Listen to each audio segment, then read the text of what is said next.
Thank you very much. I'd like to call the meeting to order. This is a meeting of the Rainbow District School Board, Tuesday, May the 19th. Everyone is reminded that this meeting is being live streamed and will be archived. For the record, I'm going to call, I will have a roll call of board members. Please indicate that you are with us by stating here. Trustee Dubosky. Here. Trustee St. Jean. Trustee Gibson. Here. Trustee Cosmerly. Here. Trustee Morrison. Here. Trustee Hunda. Here. Trustee Stringer. Here. Trustee Clement. Here. And welcome student trustee Colleen Govro. Here. Thank you very much. And I'm my name is Doreen Dewar and I'm chairing this meeting. We have staff present as well. We're going to go ahead with the approval of agenda. Motion that the agenda for the regular board meeting of May 19th be approved. Moved by Trustee Morrison, seconded by Trustee Dubosky. Poll vote Director Blazik. Thank you, Madam Chair. Bob Clement. You have to turn your mic on, Bob. I knew that. Trustee Dubosky.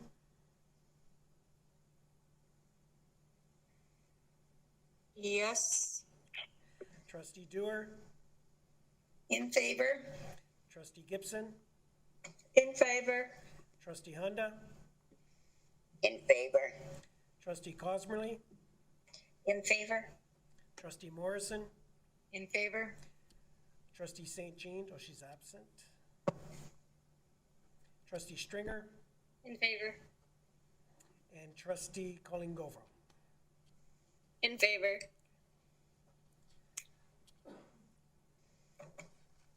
Passed. Motion has been passed. Motion is carried. Preliminary declarations of pecuniary interest. There being none, call on Director Blazik to introduce our presentation for this evening, distance learning. Thank you, Madam Chair. I'm going to be calling upon Superintendent Noble to speak about distance learning. The last time we spoke to you, it's been a couple of weeks, but this is part of an update, and this is more specific to some of the things we've been doing with distance learning. We will be adding to this and when we do our operational update, but I think this is really important to hear.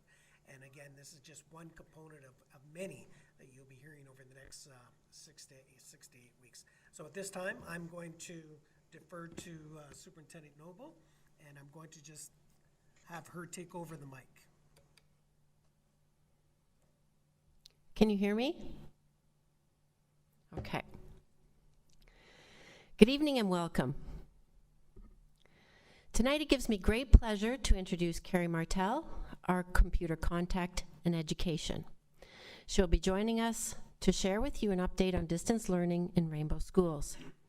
It has been quite a year. We rolled out our distance learning plan April 6th, just over 6 weeks ago, and quite possibly the greatest experiment in education ever. We knew it would be messy as teachers attempted to learn new platforms on the fly and as parents and students adjusted to learning and life while working from home. We worked quickly to deliver just over 2,000 devices to students and families who needed a way to engage in distance learning. We have also provided 130 families with internet, either through Eastlink or by providing a cell phone that will enable a student to hotspot. Still, some students have chosen to learn via paper packages being delivered to homes and assignments being returned to teachers. Many students have at this time also chosen to join frontline workers to support families financially or to feel like they are contributing to the greater good. All of this demonstrates the complexity of programming that is being provided. We continue to work to engage students who are struggling with well-being, with stress, and with academics. The end goal, to ensure students are well, not adversely affected by learning through a pandemic, and prepared as much as possible for next year. To kick things off, I'd like to start with a general reminder of the bones of our distance learning framework.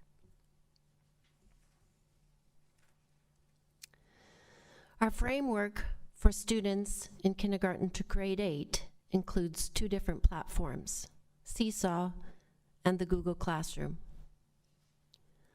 Our students are learning via asynchronous delivery in kindergarten to grade 6, but through a blend of synchronous and asynchronous delivery in grades 7 and 8. As you know, the start date of distance learning was Monday, April 6, 2020. Teachers provide such things as daily morning announcements, and they take attendance daily, either through parent messages or student work submitted.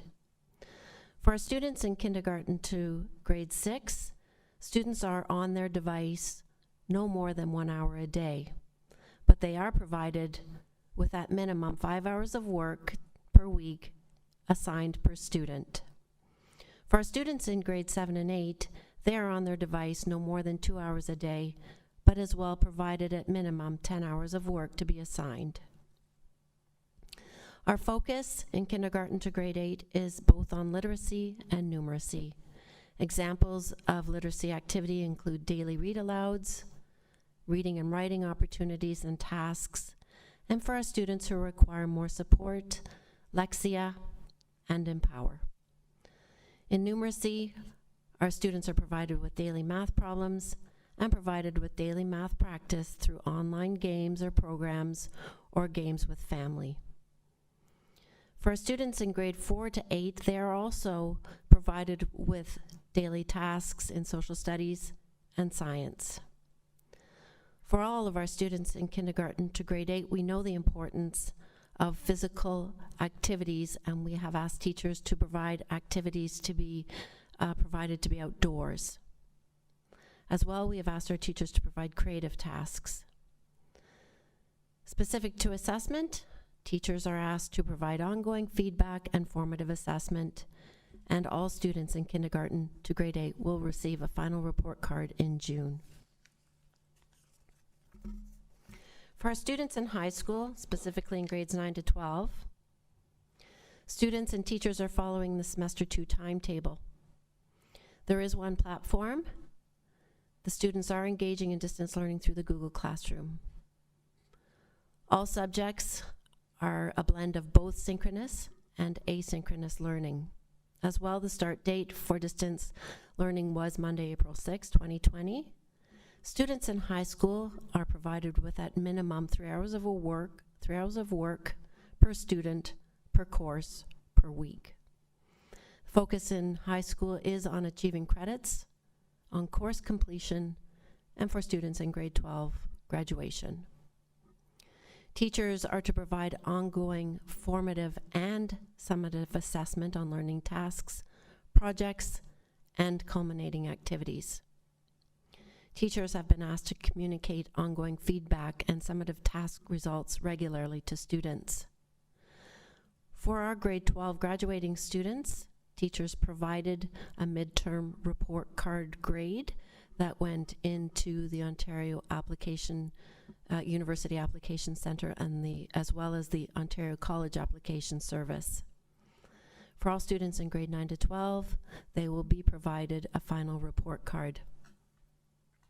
Specific to synchronous learning, teachers can provide daily check-ins with students to include at minimum attendance, high-level sharing of learning activities for the day, including expectation, as well as lesson delivery. And at this point, I'm going to turn it over to Carrie Martel, our computer contact and education. Carrie.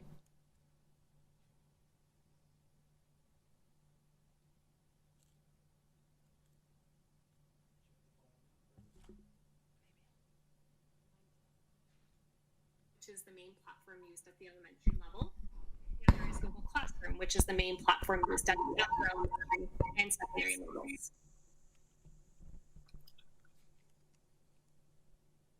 Seesaw is a powerful platform for student engagement. Teachers are able to create interactive activities to share with students directly within Seesaw, which in turn empowers students to create, reflect, share, and collaborate.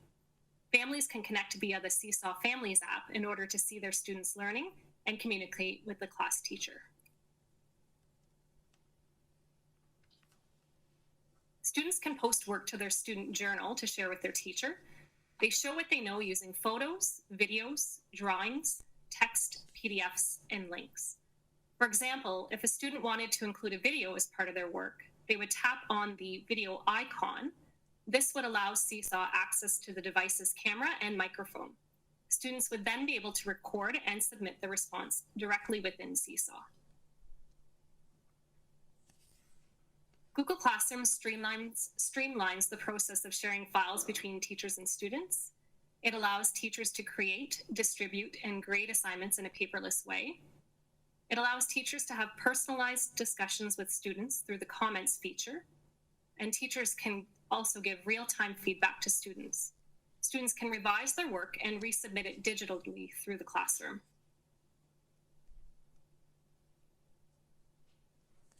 Here's what the Google Classroom looks like from a student's view. The stream is where teachers post announcements. The classwork section is where teachers create and post assignments and/or tasks. On this screen as well is where students can view upcoming due dates for tasks.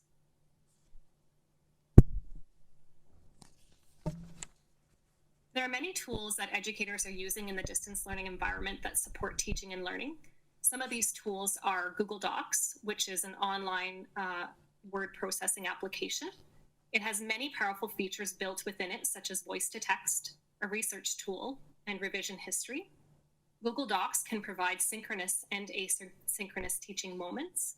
A teacher can go into a Google Doc that a student is in to provide real-time feedback. Google Slides is an online presentation application like PowerPoint, but has many more features. Teachers and students can create interactive lessons and portfolios. Google Slides is another tool that allows for both synchronous and asynchronous teaching. Online Voice Recorder is an example of a tool that allows for the creation of audio files that can be inserted into lessons. Google Meet is a video and chat message communication application, which many of us are using right now. Google Meet, with Google Meet, teachers can either pre-record a video lesson, which is asynchronous teaching, or have real-time video meetings and chats with students, which is synchronous teaching. Jamboard is a digital whiteboard application where students can show their thinking. It allows for both synchronous and asynchronous teaching. A teacher can provide feedback using the pen tool to annotate on student work or by using the sticky notes feature. Google Forms is a digital application that can be used for different types of assessment and data collection, such as quizzes and surveys. Reading Write is a Chrome extension that is attached to every Rainbow District School Board account and offers a range of powerful support tools that help assist with reading, writing, studying, and research. Educators in the Rainbow District School Board are working very hard and going above and beyond to provide creative, engaging lessons and activities that support students in both asynchronous and synchronous learning environments. Some examples of how teachers are connecting with students synchronously are through live instructional sessions through Google Meet, individual small group check-ins through Google Meet or chat, question and answer sessions or lesson debriefs through Google Chats or Google Docs, small breakout groups where students work collaboratively on a task and the teacher oversees the groups and provides real-time feedback. This is a sample of the Z-task that was posted to the Google Classroom. It is a mix of both synchronous and asynchronous teaching. The teacher included a choice board with workout tasks for students to engage in. The teacher also asked students to join a live Google Meet session afterward for a post discussion and to check in with them.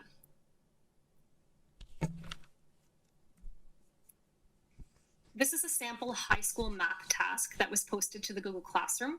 The teacher used several different apps or tools during her lesson. Google Jamboard was used to post the task as well as give student feedback, which you see there on the yellow stickies. The teacher also used Google Meet to divide the class into several breakout rooms so that students could discuss the solution to the problem with their classmates while working on this task. Some examples of how teachers are connecting with students asynchronously are through pre-recorded videos based on lesson instructions, morning announcements and read-alouds, interactive lessons created through many applications such as Google Jamboard, Google Slides, Google Docs, and Seesaw, check-ins with students via email and Google Classroom. This is a sample primary show and tell activity that was delivered through Seesaw. Students were to record and post a video of themselves showing their favorite item from their house. Students were also asked to give feedback to their classmates by commenting or liking a classmate's video. This is a sample math task that was created on Google Slides and posted to the teacher's Google Classroom. The teacher pre-recorded a video of herself explaining the problem. The students each received their own copy of the problem in order to demonstrate their thinking. This lesson teaches new weather vocabulary.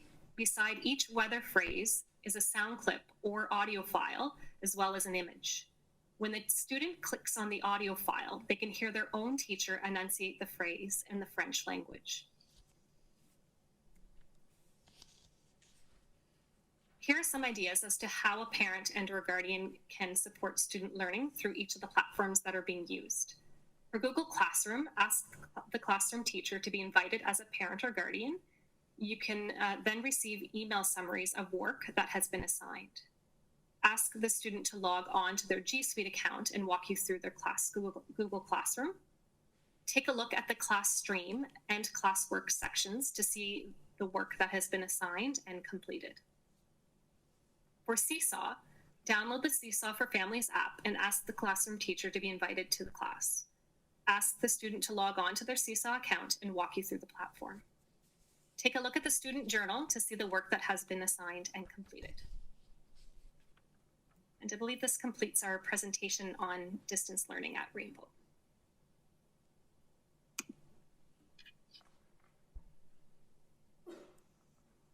Thank you very much. Questions, comments? Anybody? Trustee Clement and then Trustee Morrison. Thank you, Madam Chair. To Carrie, there's a lot of call-in shows nowadays on CBC radio, and the comments that are coming out, and I don't know if that applies to our board, but a lot of parents feel that they are overwhelmed in what they're having to do and teach at home because that's not what they're used to doing. Have you heard any comments to that fact?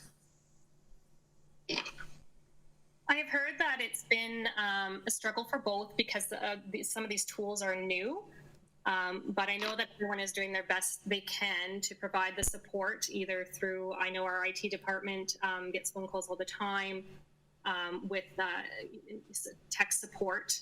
I know that teachers are also providing support to students as well as parents. So yes, it has been a steep learning curve for everyone. Thank you. So Trustee Morrison and then Trustee Gibson. Very brief comment. Thank you, Judy, and thank you, Carrie. I had the great honor of participating in a school-based staff meeting by Google Meet last week and watched this in action as a multitude of multi-grade teachers, EAs, the CERTs, all online, including some teachers who were actually discussing then what the assignment was for the day. Kids were asking questions. The thing that I was I was amazed by all of it, but the thing that I really loved was the collaboration amongst the grade teachers. That's not just the homeroom teachers, it's all the itinerant and overlay teachers as well. How important a role the CERT played in those discussions because it happened to be a school with a large number of kids who are identified. The EA was playing a key role, was actually chairing most of the meeting. I love that. I like the fact now that I'm seeing you review some of the classroom, the Google Classroom stuff and the Seesaw stuff. I now understand some of the things I heard last week a bit better, Carrie. I have to say that. But the other thing that I really liked was there was room for collaboration, not just amongst teaching staff to make sure that they were dealing with the needs of their particular kids. Because what I loved about the conversations was it wasn't just about their learning needs. It was about the state of their family and whether their family was in a position to support, what other things were going on in that child's life, including a move, a birth of a new child, divorce, those kinds of things were all discussed because of course it distracts it. It's another demand, it's another stressor, and it's pulling kids away from learning. They also were talking about, how often, I was amazed at the percentage of kids that were actually logging in every day. And if they weren't logged in, that their staff was contacting them to find out if they were okay, if everything was all right, if there was other things they could do to support. But the thing that I see this growing because we're all learning as we roll this new approach out. I'm also seeing teachers supporting students so they can do collaborative learning. So they're creating their own Google Classroom or chat rooms, and they're using some of these platforms to do that. So kids are supporting kids in their learning as well, under the supervision and monitoring of teachers. So anyway, it was highly impressive. Thank you. So I just wanted to let you know I did get to see some of this in action, and there's nothing better than experiential learning. So thank you. Thank you very much, Trustee Morrison. Trustee Gibson. Thank you, Chair Dewar. My question is in regards to how we're actually measuring this. Obviously, we can listen to one person's experience and anecdotal stories. I personally have experienced both the elementary and secondary side of this with my own children, but I don't assume that my experience is everybody else's experience. Obviously, there's a vast number of variables here that can change what that experience is. And I did read the director commenting on the CBC earlier this week with the number that between 10 and 40% of students were skipping school. So what I'm interested in seeing is some actual measurement. So I'm just wondering, are we looking at undertaking a survey or similar to when the teachers first did that round of phone calls where we first measured who had access, who had connectivity? Are we planning some sort of widespread way of looking at what the experience is across the whole board? Because I would love to see some of that data aggregated and, to actually have a real idea of what the percentages are, who's engaging, who's not. And I could think, there'd be some simple ways to do surveys. Hopefully it wouldn't be that gigantic an exercise, especially with those that we know are connected. So I was just wondering, are we looking at doing anything like that in the future? Sorry, I don't know who that question would be to, maybe Superintendent Noble or Director Blazeg. I see Superintendent Noble put up her hand, so call on Superintendent Noble. Yes, so there's two things that we have done. You need to turn your mic on, Judy. Your mic isn't on. Okay. I'm worried about feedback.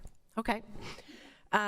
We have undertaken two different ways of measuring feedback so far. So one is our attendance. So we did take, we are taking attendance every day, as you know, in our classrooms. And so we had a data poll. Information Services helped us with that. And so we determined that from April 6th to May 8th,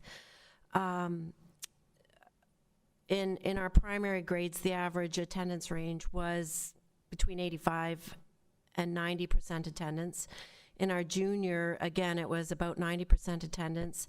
In our grades 7 and 8, it was very close to 97 or 90% attendance. In the high school years, it did drop off a bit. In grade 12, we were at 66% attendance, but this is where, as I said earlier, a large number of our senior students are participating as frontline workers.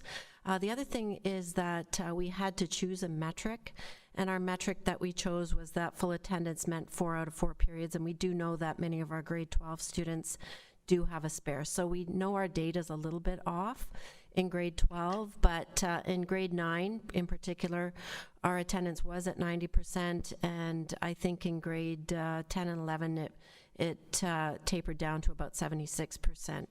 So we are very pleased with our attendance rates. We are going to do another poll this Friday, so 2 weeks later, to see how well our students continue to be engaged in distance learning. The other thing that we did do was through our parent involvement committee, our chair did solicit feedback from each of the school council chairs that participate, and she was able to get some very good feedback.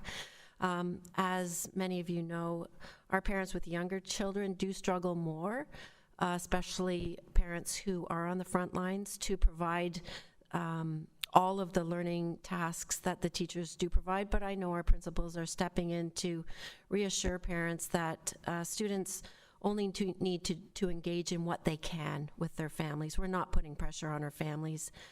And we know that we did receive a lot of kudos for the distance learning that we have been able to provide for our students. Unlike many other school boards across Ontario, we did choose in high school to follow a timetable, so it is very easy for our teachers to provide synchronous learning, where if a school board did not have their students follow a timetable, they don't know when they're accessing those students. It could be any time of day, and it could be in conflict with a different period. So we know it's not perfect, but on the whole, our feedback through our parent involvement committee was excellent, and now that we know that we are continuing for another 6 weeks through distance learning, I think that there is an opportunity for us to get more feedback, perhaps through the school level. But that's where we are with feedback that we've received so far. Thank you, Superintendent Noble. Thank you very much. Anything else? Thank you very much, Superintendent Noble and Carrie Lynn. I'm really, I don't want, this is a facetious question, but I wonder if we have 90% attendance when we have regular school, because even with a regular school situation, we do have attendance difficulties, and usually in the higher grades. But I thank you very much, and I want you to pass on to all of our staff that what they've been doing is extremely, we very much appreciate all of their efforts. I'm hearing such wonderful things that are going on, being done by individual schools and individual teachers, and not everybody is engaging, of course not. But there's certainly some wonderful things happening. And yeah, so Anita, do you have your hand up? I do, yes. I just had one other question regarding synchronous versus asynchronous learning. And that was, I was just wondering whether the director had a comment regarding the Minister for Education and his announcement that everyone should be doing synchronous learning. Just wondered if he had any comment on that. Madam Chair, just to let you know that is going to be in my remarks. So if we can just hold off to then, it'll go nicely, because we're going to do an operational update first, pandemic update, and you'll get to hear a lot of the details. And then I'm going to close it off with some of the comments directly related to what you just asked. Okay, thank you. Okay? And thank you. Moving on, report from the in-camera committee of the whole meeting of the board. I'd like to call on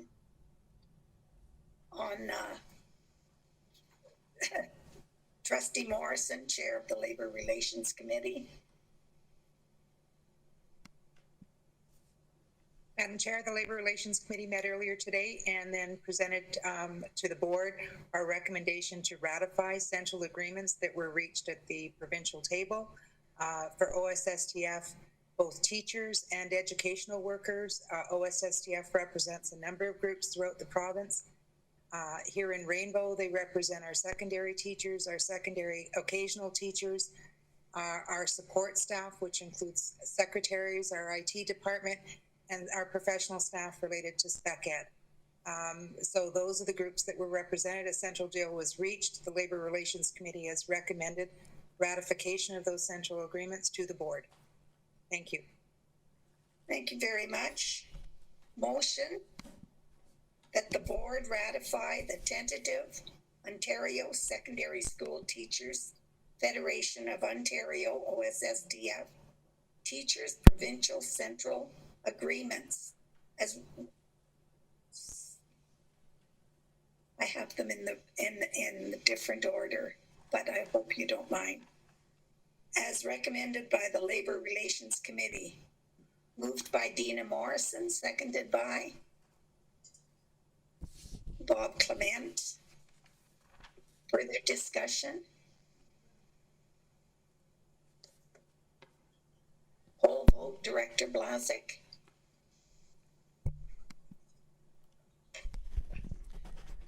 Thank you, Madam Chair. Bob Clement. In favor? Trustee Dubosky. In favor. Trustee Dewar. In favor? Trustee Gibson. In favor. Trustee Honda.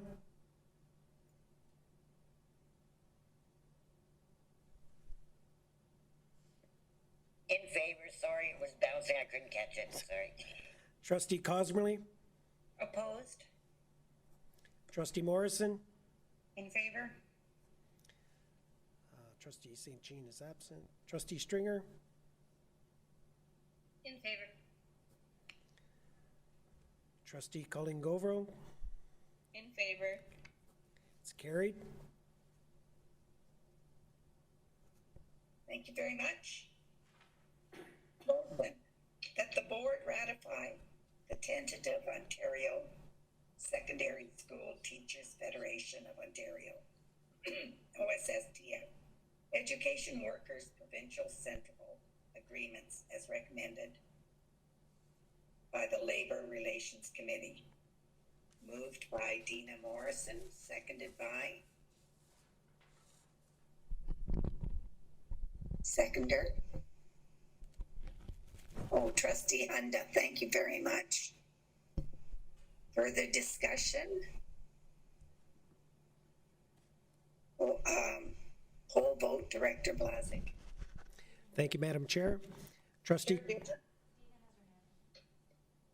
Trustee Morrison. I put my hand up. I just wanted to say, just to, like other agreements, this is these represent 3-year collective agreements from September 2019 to August 31st, 2022.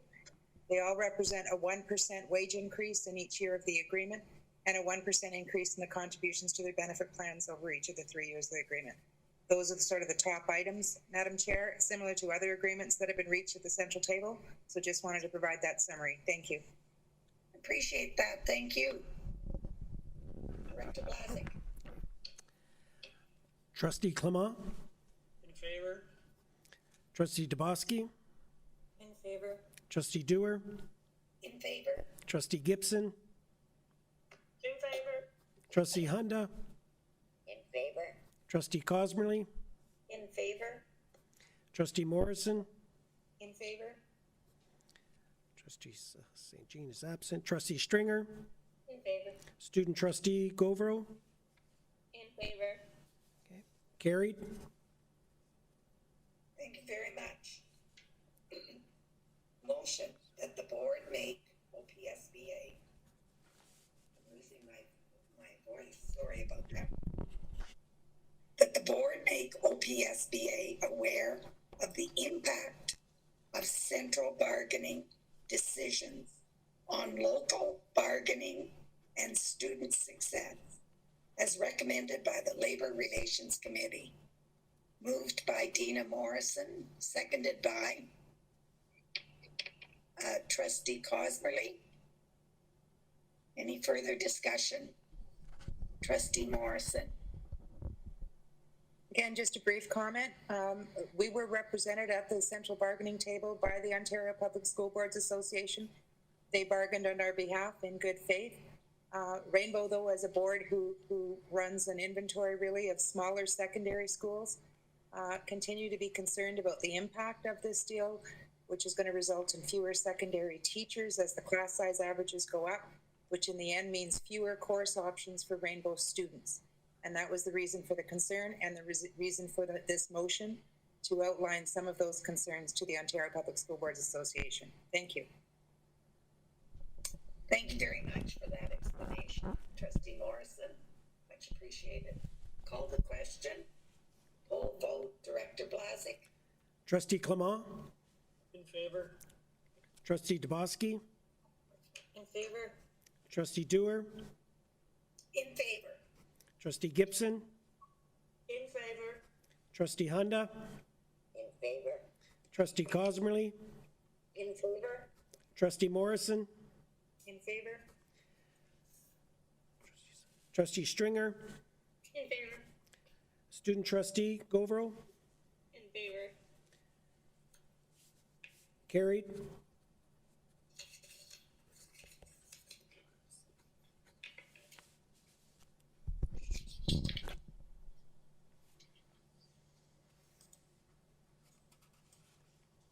Thank you very much. Old business, previous minutes, motion that the minutes of the regular board meeting held on Tuesday, February the 18th, 2020 be approved. Moved by Trustee Morrison, seconded by Trustee Codmerly. Discussion? Call the vote. Director Blazik. Trustee Clement? In favor. Trustee Dubosky? In favor. Trustee Dewar? In favor. Trustee Gibson? In favor. Trustee Hunda? In favor.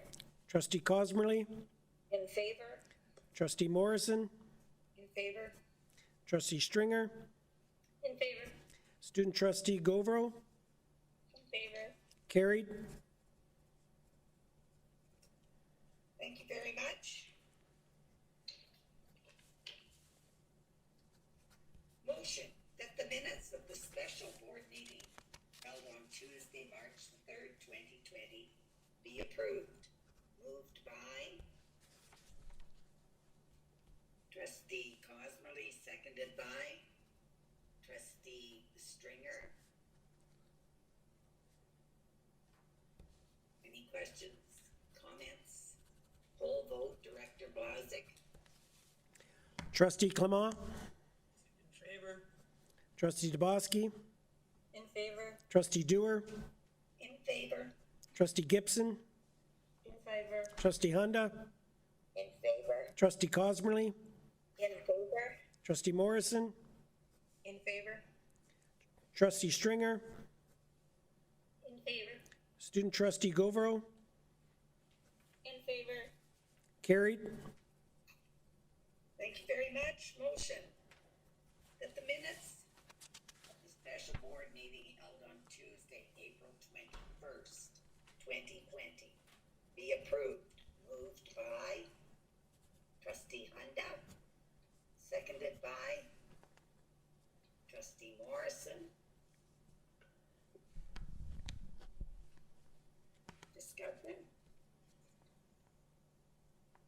Full vote. Director Blazik. Trustee Clement? In favor. Trustee Dubosky? In favor. Trustee Dewar? In favor. Trustee Gibson? In favor. Trustee Hunda? In favor. Trustee Cosmerly? In favor. Trustee Morrison? In favor. Trustee Stringer? In favor. Student Trustee Govro? In favor. Carried.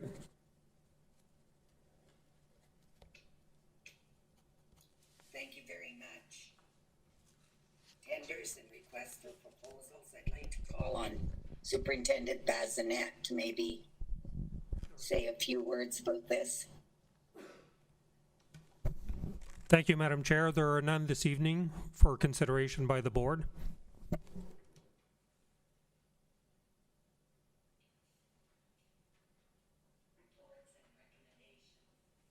Board committees. I'm going to call on Director Blazic because,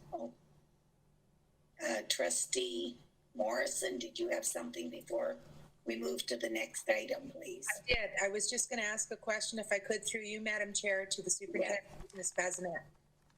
Yeah.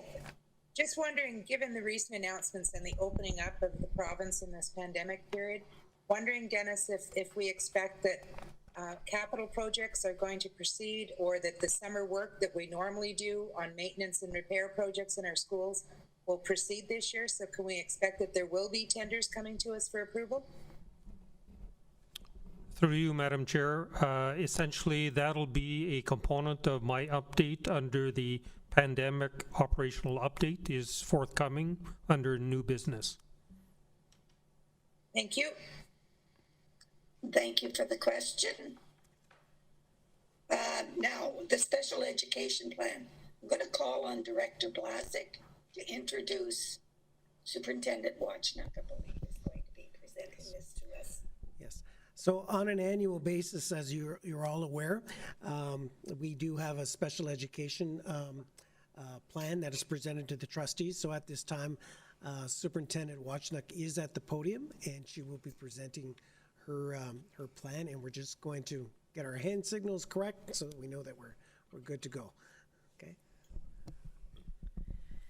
Good afternoon. I'm pleased to present to you the special education plan for the 2020-2021 school year. I'm happy to answer any questions you may have at the end of the presentation. Please refer to your board report. As you are aware, a review of special education programs and services is conducted on an annual basis.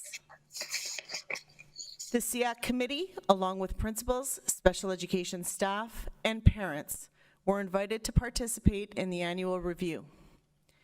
This year, we received 127 responses, 90 on paper and 33 online.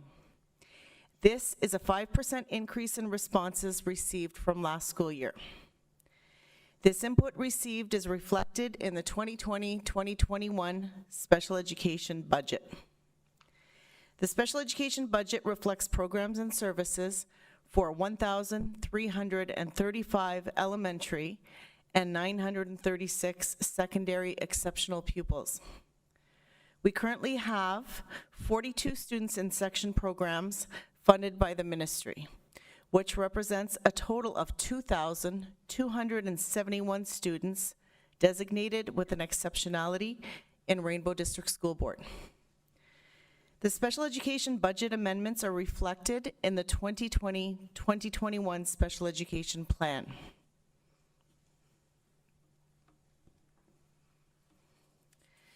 Special education teams in schools include resource teachers, intensive support program teachers, special education program leaders, Section 23 teachers, and educational assistants. The special education team at the system level consists of 4 elementary consultants and 3 grade 7 to 12 secondary coordinators, as well as 12 itinerant teachers who support students in both panels. In addition, there are 6 psychology staff, 6 speech and language pathologists, and 6 communication disorder assistants. We have a special needs training and program officer, 2 board-ified certified behavior analysts, and 8 itinerant ABA, applied behavior analyst teachers, who work closely with our students with autism and with social emotional needs. A new position of a BC ABA, board certified assistant behavior analyst, has been created for the fall. The BCABA will be responsible for supervising the implementation of behavior treatment plans. There are 9 social workers, 1 mental health lead, and 1 system principal who support both our elementary and secondary schools.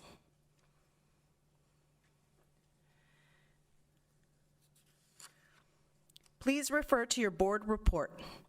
A total of 169 full-time equivalent special education teachers have been allocated for 2020-2021. This number represents an increase of 1 teacher from 2019-2020 and includes 87 resource teachers and 46.5 intensive support program teachers, 12 itinerant teachers, and 11 Section 23 teachers. A total of 179 full-time equivalent educational assistants have been allocated for 2020-2021. This includes educational assistants assigned to section classrooms. There are 137 EAs at the elementary level and 42 at the secondary level. Due to the grades 7 and 8 students moving from Churchill Public School to LaSalle Secondary School this fall, 1 intensive support classroom at Churchill Public School will move to LaSalle Secondary School in the fall. The following is a list of Section 23 programs Rainbow offers in partnership with a variety of community organizations. The staff employed in the section programs are, for the most part, funded through the Ministry of Education. That concludes my presentation. Thank you. I'm happy to answer any questions you may have. Thank you very much, Kathy. Questions, comments, Judy? Thank you, through. Hunda. Oh, sorry. Trustee Hunda, sorry, I had a question here. Judy raised her hand. Trustee Hunda? It was me, Judy. No? It was Judy. It's Judy Cosmerly. I'm sorry. Doesn't differentiate on the. I know, it just says Judy, eh? I know. Yeah. Just a question through you, Madam Chair, to Superintendent Wachnick. The number of EAs you identified, it comes to 179. That's being identified for the budget next year. What kind of a change is that from the number of EAs you have this year?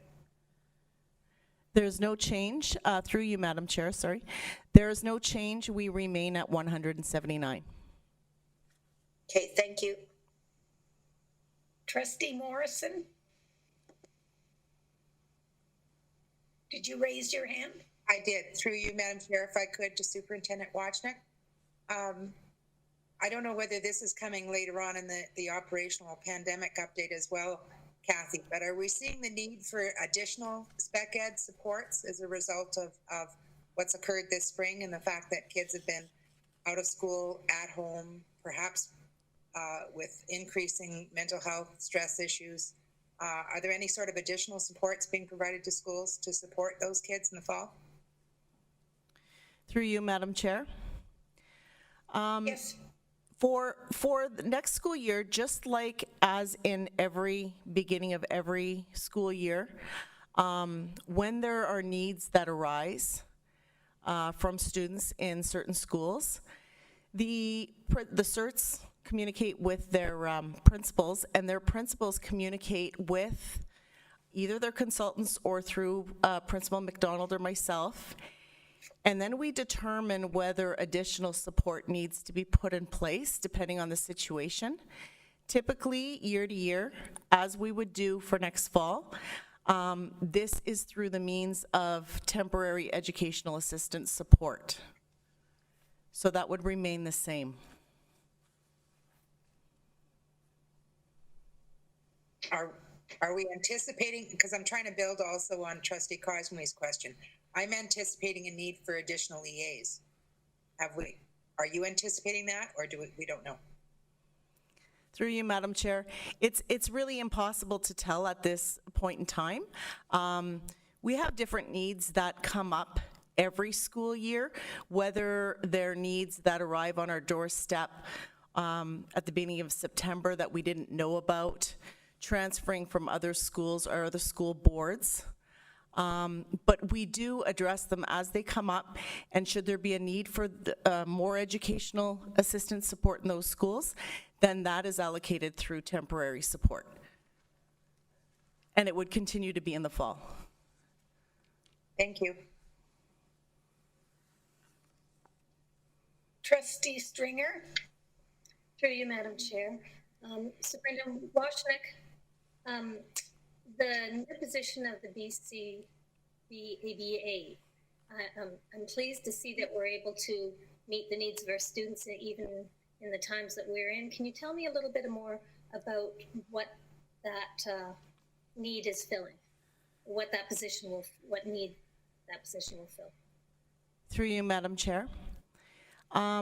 As you're aware of, Rainbow District School Board continues to grow its team of experts with autism support, experts who provide autism support.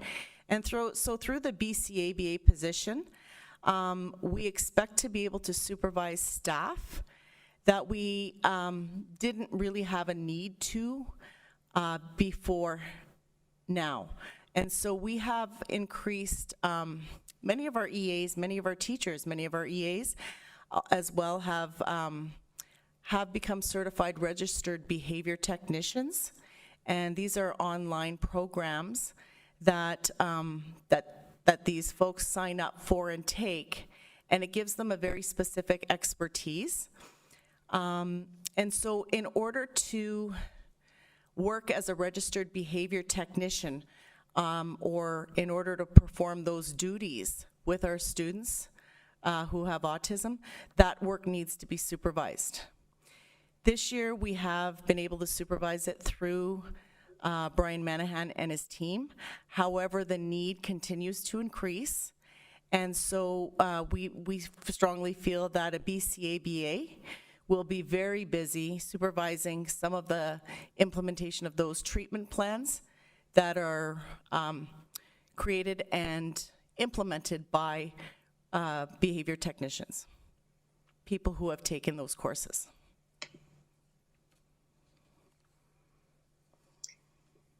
Supplementary, Margaret? Thanks, Madam Chair. Yes, I just want to express my appreciation of your forward thinking in seeing the needs that are coming and continuing to build the expertise in the area. I'm very proud of the work that you're doing in that area as a board, that we are doing as a board. Thank you. Thank you very much. I'm going to put a motion on the floor. Motion that the Special Education Plan 2020-2021, as recommended by the Special Education Advisory Committee, SEAC, be approved. Moved by Trustee Stringer, seconded by Trustee Cosmerly. Further discussion? Call the question, poll vote, Director Blazek. Thank you, Madam Chair. Trustee Clement? In favor? Trustee Dubosky? In favor. Trustee Dewar? In favor? Trustee Gibson? In favor. Trustee Hunda? In favor. Trustee Cosmerly? In favor. Trustee Morrison? In favor? Trustee Stringer? In favor.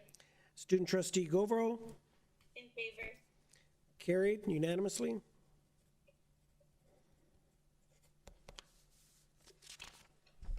Moving on to the new business.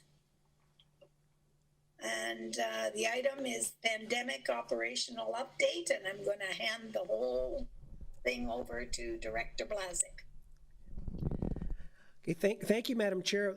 So in order for us to operationalize this, what we're going to do is I'm going to call on each superintendent to speak to their portfolio and their piece, and I would start with the academic and work backwards until we've gone through the 5 folks that are sitting at the table. So I'm going to ask Superintendent Noble to start.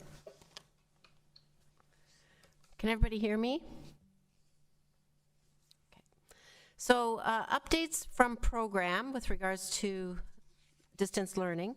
There's been a lot of questions from students and parents about assessment and evaluation. As you know, midterm grades for our graduates were provided to the Ontario University Application Centre and to the Ontario College Application Service for the May 1st deadline. The grades submitted included assessment up until March 13th and considered improved performance through distance learning from April 6th to April 16th. As well, March 13th interim grades have been entered for students in grades 9 through 11 as of May 11th. A summary of grades has been provided to students. The grades included assessment up until March 13th. There's no sound. Sorry, you were not able to hear any of that? Okay, take 2. Can you hear this? No? George, they can't hear any of this.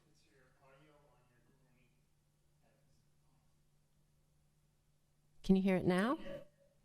Now, there we go. You have to start right back at the beginning, because as soon as you started to speak, we lost you. Okay. Can you hear me now? Hear you? Yeah. Okay. So, updates. So I'm starting all over again, sorry.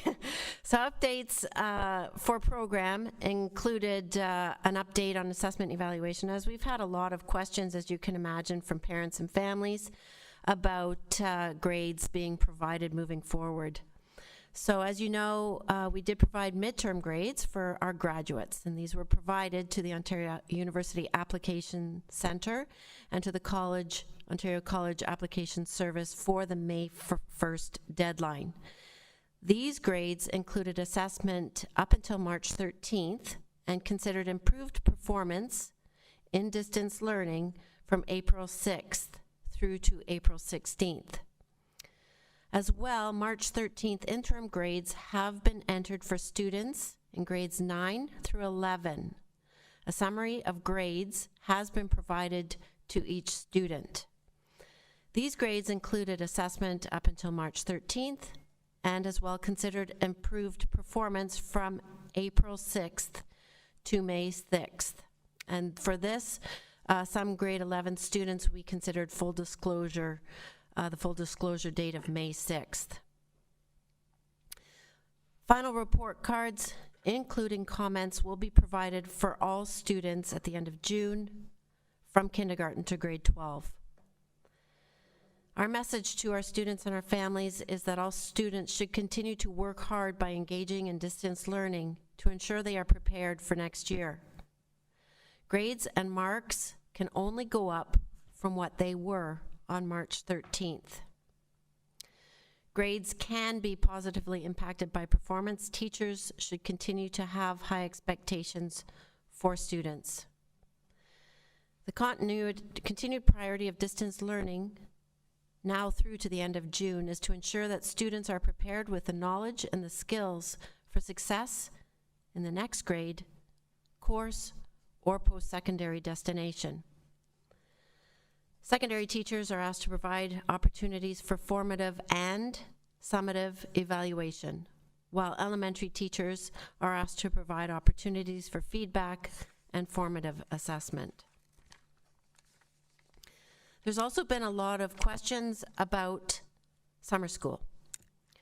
So in the very early stages of planning, as you can imagine, we've heard today that there is some consideration that we will be opening schools for some face-to-face instruction this summer.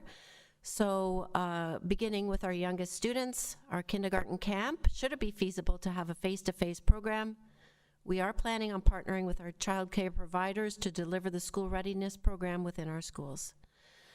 Registrations for the program must be received prior to June 26th, and parents will be informed upon registration that the program can only proceed within the guidelines established by the Ministry and Public Health. Our elementary summer learning program plans are underway for a potential face-to-face elementary summer school to address student learning gaps and to continue student engagement through July and August as permitted. Additional details will be available in the coming month as shared today by the Ministry of Education. Our distance learning summer credit recovery program, we will be extending an opportunity for either remote or face-to-face credit recovery program for students through July and August. This program will include compulsory courses offered in all subject areas from grades 9 to 12. Our summer co-op credit program, our Sudbury Secondary Summer School will continue to offer a summer co-op credit program for secondary students through July and August as placements become available. And that is as our business partners open up. Additional details will be available in the coming month, as promised today by the Ministry of Education. Our e-learning summer program will continue in July and August as it has in previous years, and registration for courses for Rainbow students will be available in early June. Courses are all full credit and include grade 11 and 12 courses as well as grade 10 civics and career studies. Non-Rainbow students also may register for courses. Full information about courses and registration process will be shared soon. As well, I was asked to provide an update from our last Student Senate meeting.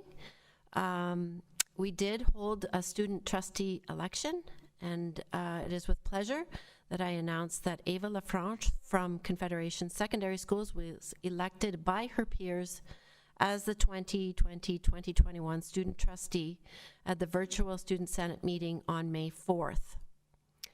Senators were engaged in a conversation and shared their insights into distance learning from the student perspective and provided their opinions as well on upcoming graduations. We also held a parent involvement committee meeting. They met virtually on May 12th and reviewed distance learning being provided to Rainbow students. They provided updates, insight, and parent feedback that they had collected. Specific to graduations, Student Senate was engaged to provide their perspective on 2020 graduations. As well, principals have consulted with graduates to hear their recommendations. Principals as well have met as a working group and have provided the following recommendations on 2020 graduations. That grade 8 graduations will be postponed until late summer or fall. That grade 12 graduations will be postponed until fall as a homecoming. And that ceremonies will be face-to-face in Plan A or virtual Plan B as public health emergency guidelines will allow. This week, principals moved forward to engage their school councils, their parent grad committees in the dialogue to ensure that parents were all consulted on the upcoming fall graduations. And that's the update from program. I'm going to ask that if you could hold off on your questions until we're done, because it may, we might be here for quite some time if we start doing the questions, okay? So now I'm going to defer to Superintendent Wachnock, and I think, are we ready to go? Okay.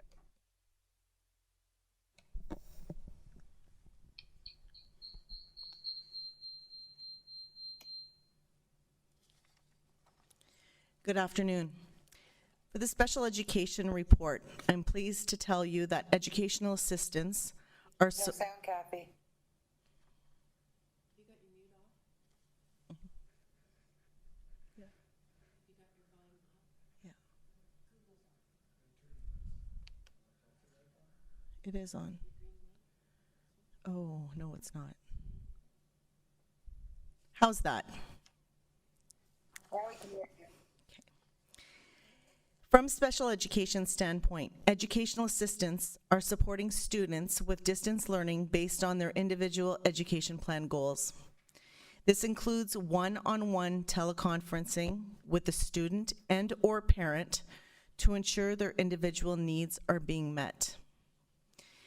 Identification Placement Review Committee meetings, IPRC, and individual education plan meetings, IEP meetings, are continuing virtually. This includes preschool transition meetings, as well as transition meetings for students coming from grade 8 and entering grade 9 into the fall, or coming from grade 6 and entering into a different school for grade 7. The Empower Reading program continues for all students who were involved prior to school closures. A total of 209 students were participating in the Empower program prior to March 13th. We currently have 171 participants that have continued their participation through distance learning. The Lexia Reading program is available to all students from kindergarten to grade 12 in Rainbow District School Board. The 2,000 students who were working on the Lexia Reading program prior to school closures continue to be monitored by school staff and are provided with regular feedback after completed work. Approximately 500 new students have registered into the Lexia Reading program since April 6th. Google Forums have been created in the Google Classroom. These forums provide an array of strategies and lessons that can be used to teach a variety of concepts in literacy and numeracy. Special education resource teachers and classroom teachers have access to the classroom to share and access resources from others. A regular SEAC meeting occurred via teleconference on May 13th to review the special education plan for the 2020-2021 school year.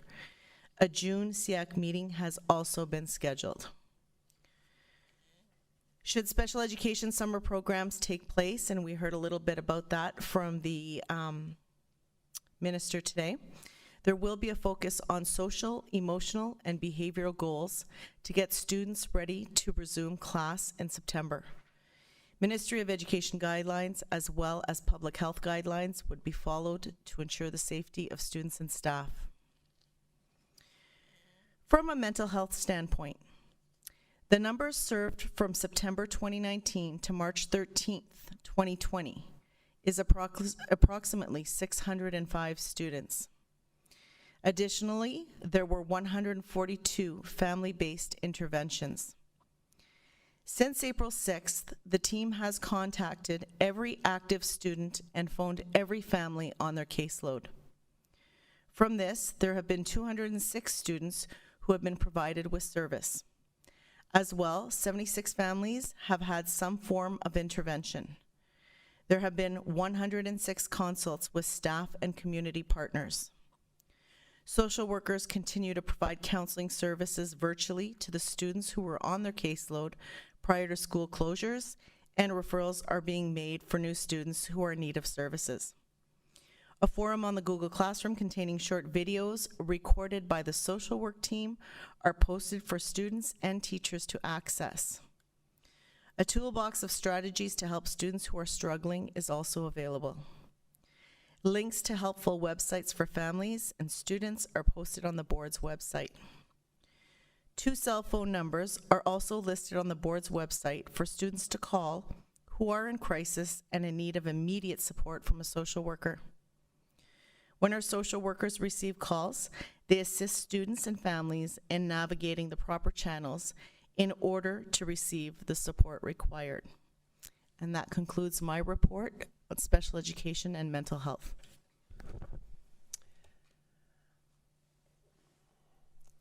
Thank you, Kathy.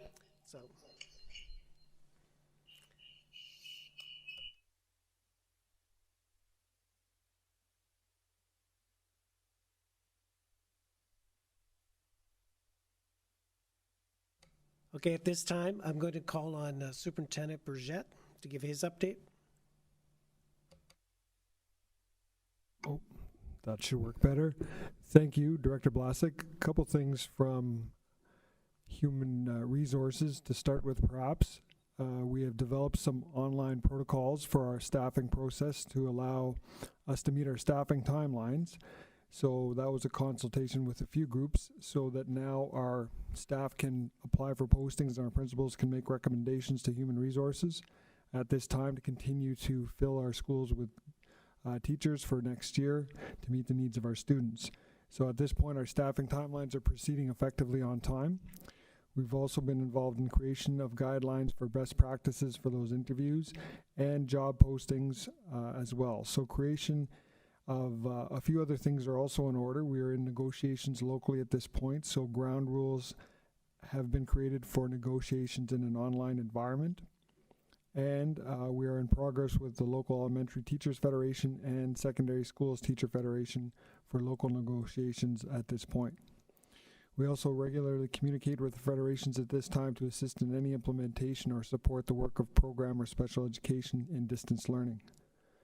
In addition, under health and safety, creation and implementation of health and safety protocols for a variety of procedures necessary to function safely during distance learning, such as distribution of technology or paper handling procedures, are in effect. We're also working on protocols for upcoming tasks due to the extension of the school closure period. So we're working with the public health constantly and through our health and safety officer, David Digby, for procedure development so that we can make sure we have safe operations for all. We're also involved in safe distribution of technology and materials to administrators, teachers, educational assistants, office staff, and students from our Rainbow District School Board drive-through office for these devices that are needed. So we've worked through those protocols effectively. All the good work of human resources continues to be in place, whether they're return from work or supports for staff or aligning procedures with finance for payment and those types of functions. So we've worked very hard to meet all of our timelines to continue the work that needs to be done to function effectively in a new environment.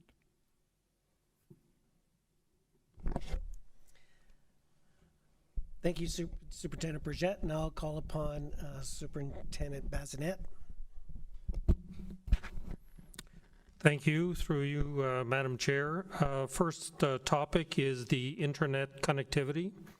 So trustees will recall that following the March break, we did a complete K-12 survey, which was done by our classroom and homeroom teachers to assess internet connectivity status for all our students and also inquire as to which students would need to borrow a device from their school.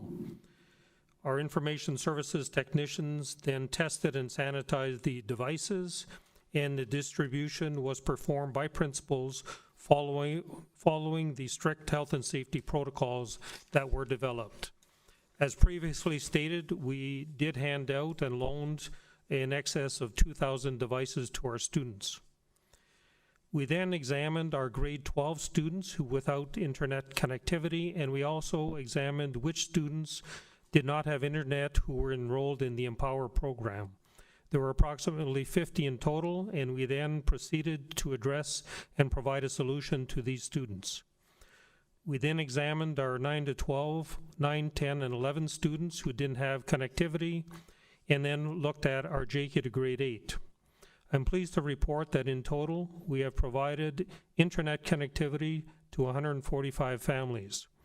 40 of these families or addresses have been provided an Eastlink solution, which is an internet provider, and the 105 families other families have been provided with a Bell cellular solution, which is a low-cost cell phone with unlimited data plan, which creates a personal hotspot, which acts like a modem to allow the devices to connect to the internet. The voice and texting and other features on the cell phone have been disabled.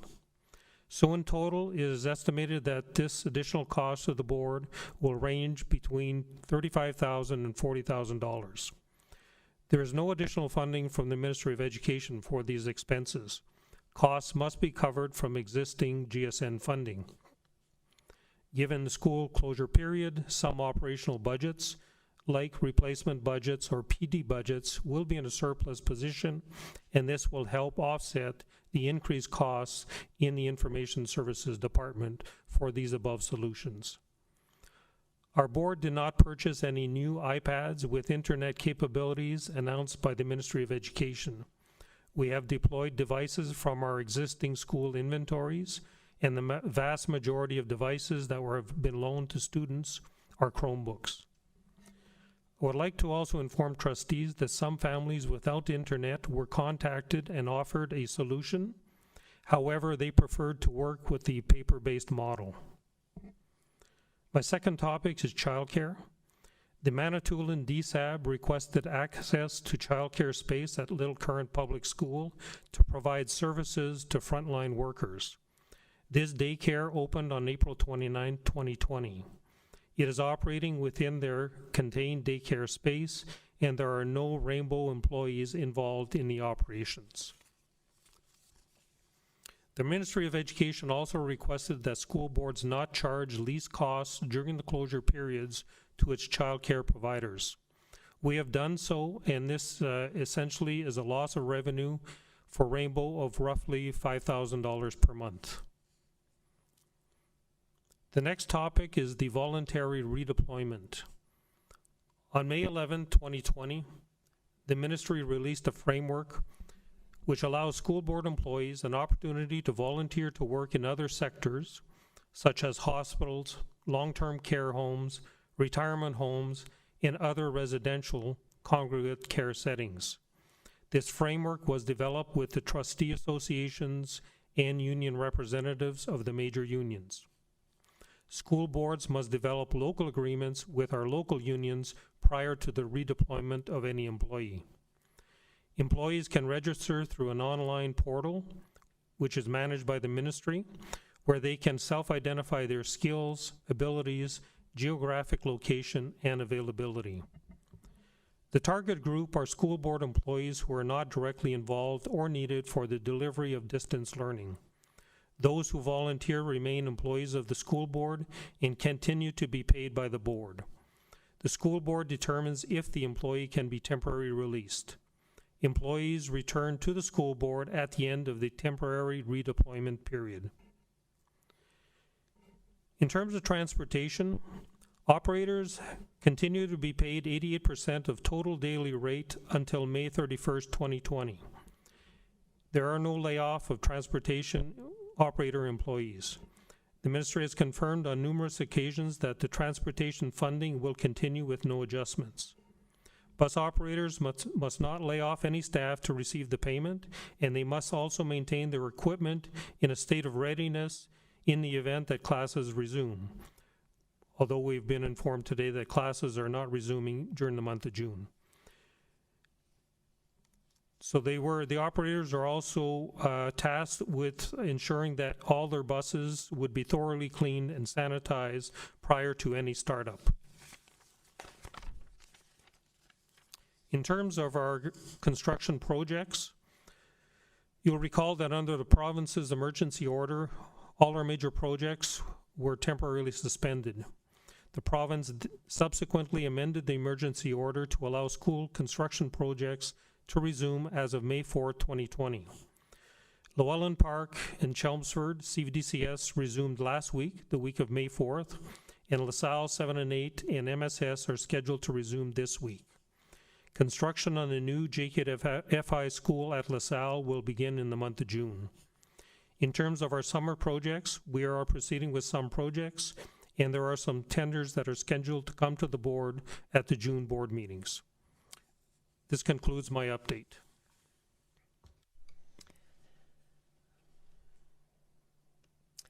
Thank you, Superintendent Bazinet. Now call upon, I'm looking, there she is. Okay, I'm calling on Communications Officer Nicole Charette.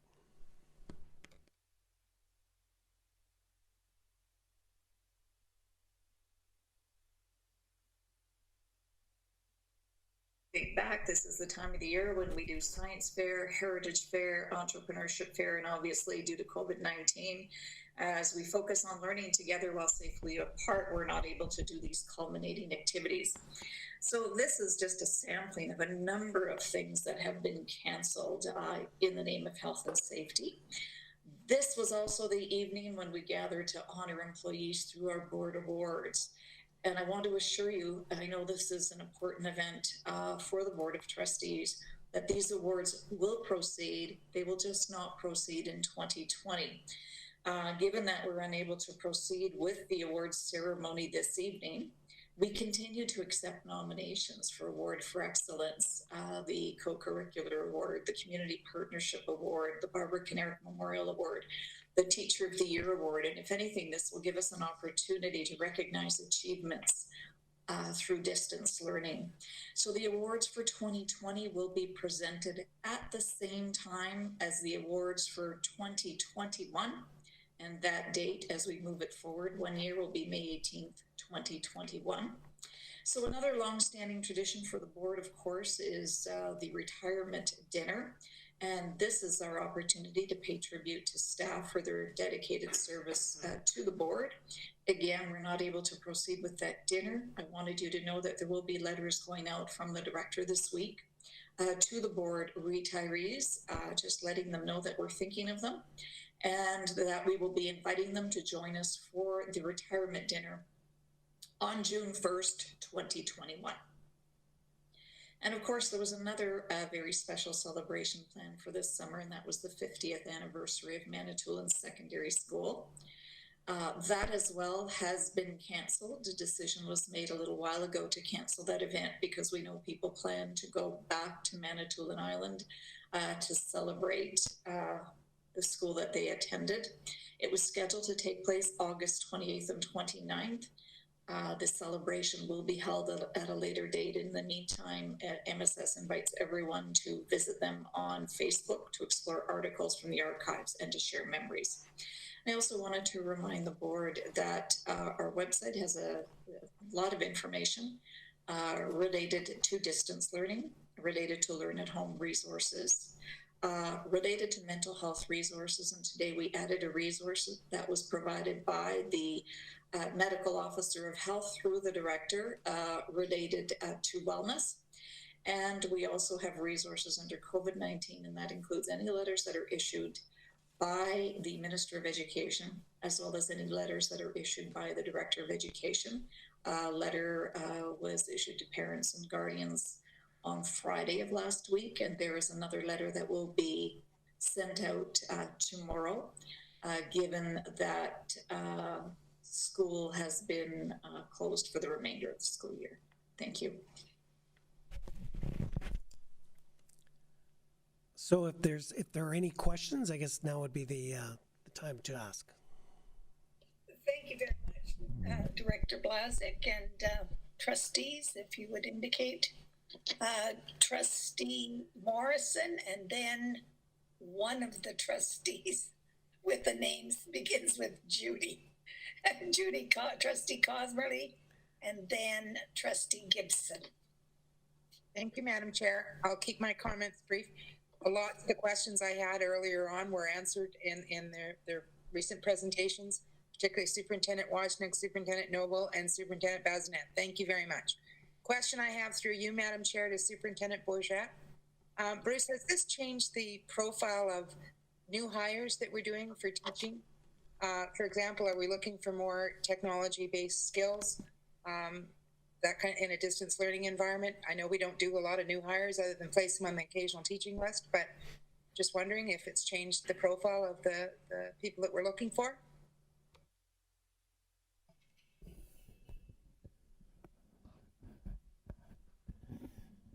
The majority of hires we've been doing are for next year. We've had very little hires for the remainder of the current year.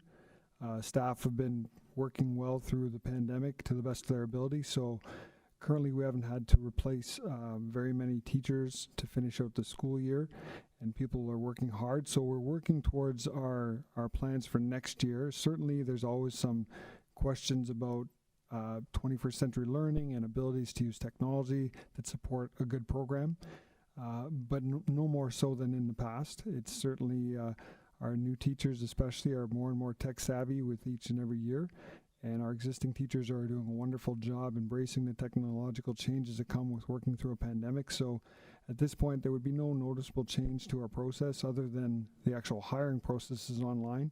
which has gone by all reports after our brainstorming and collaboration with all the groups quite well. Steve Cosmerly. Thank you. Through you, Madam Chair, I have two questions to two different people. The first one is to Superintendent Bazinet. I wanted to know if he had an idea of how many people have put their names forward for the voluntary redeployment. So I'll start with that question, and then I have another question for another superintendent after that.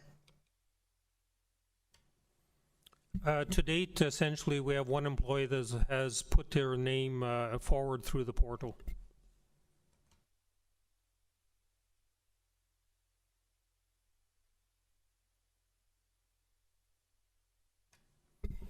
To date, we have one employee that have put their name forward through the portal.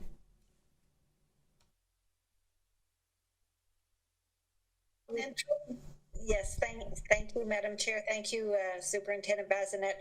The next question was for our Director of Communications, Nicole Charette.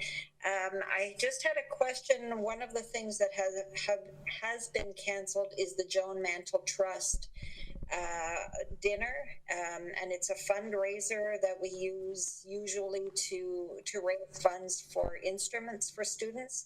Are we looking at an alternative way of promoting fundraising for this very important piece? Thank you. Thank you for the question. It's a very good question. As a matter of fact, I was speaking with the chair of the Joan Mantle Music Trust just last week. And, you know, in the past, when we've not had a dinner, we have done a fundraising letter, which means we have invited people in the community who have contributed in the past to make a donation.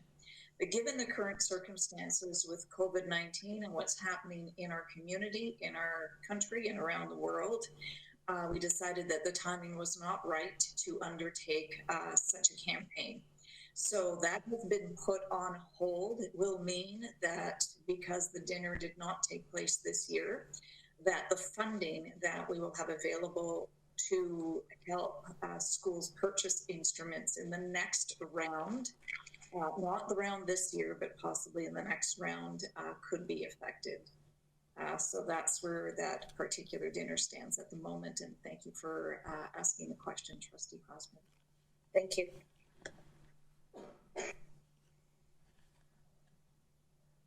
Anything else?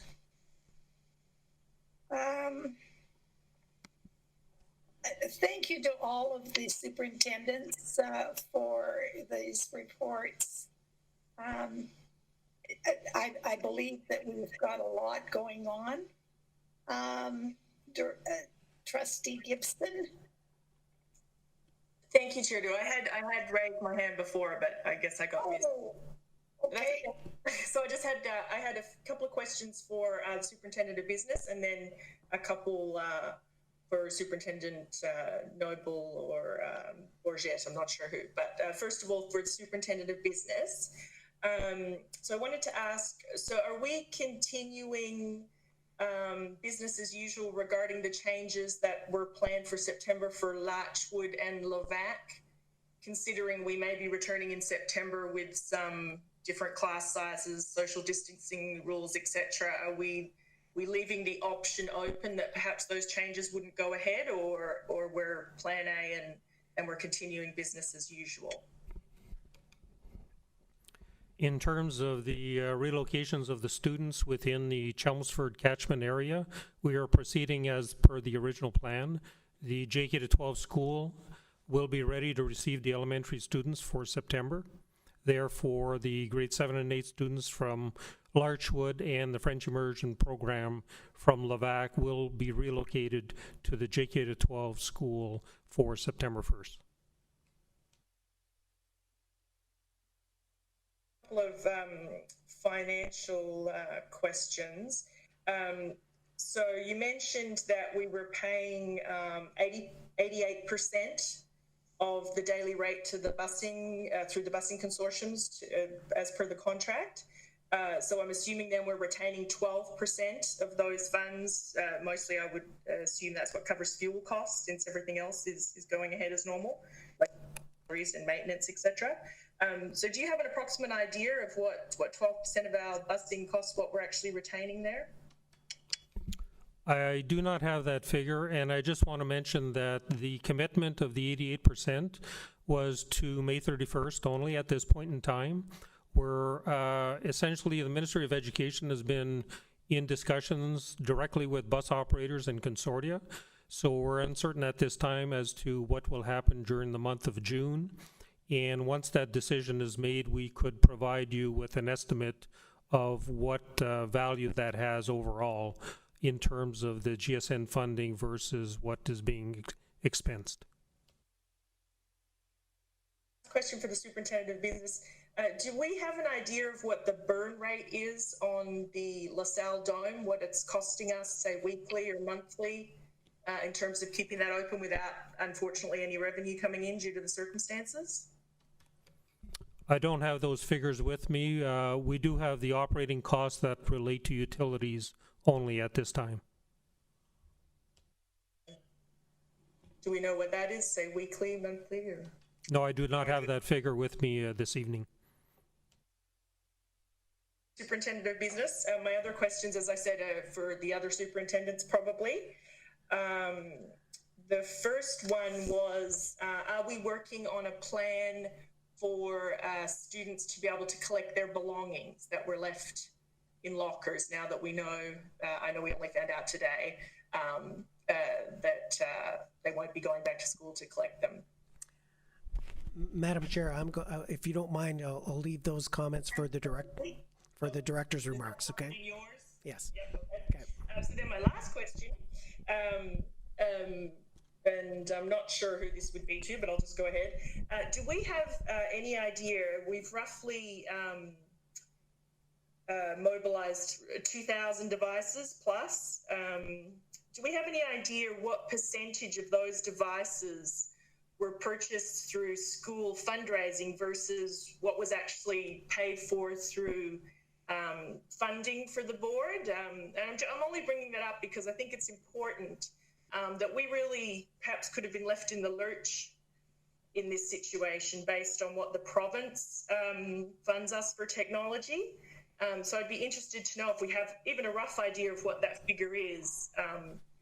How many of those devices came from fundraising versus funds provided?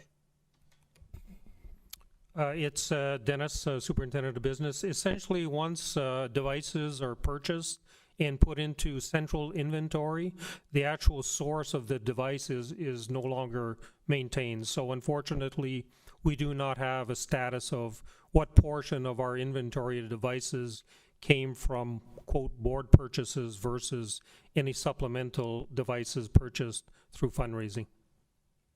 Thank you. So I have somebody else. I have a question to Superintendent Bazinet as well. I thought I need clarification about the provincial financial support for technological resources. How much did we get? I'm not sure I fully understand the question. However, through our regular GSN funding, there is a portion of the Pupil Foundation grant that is reflective of technology.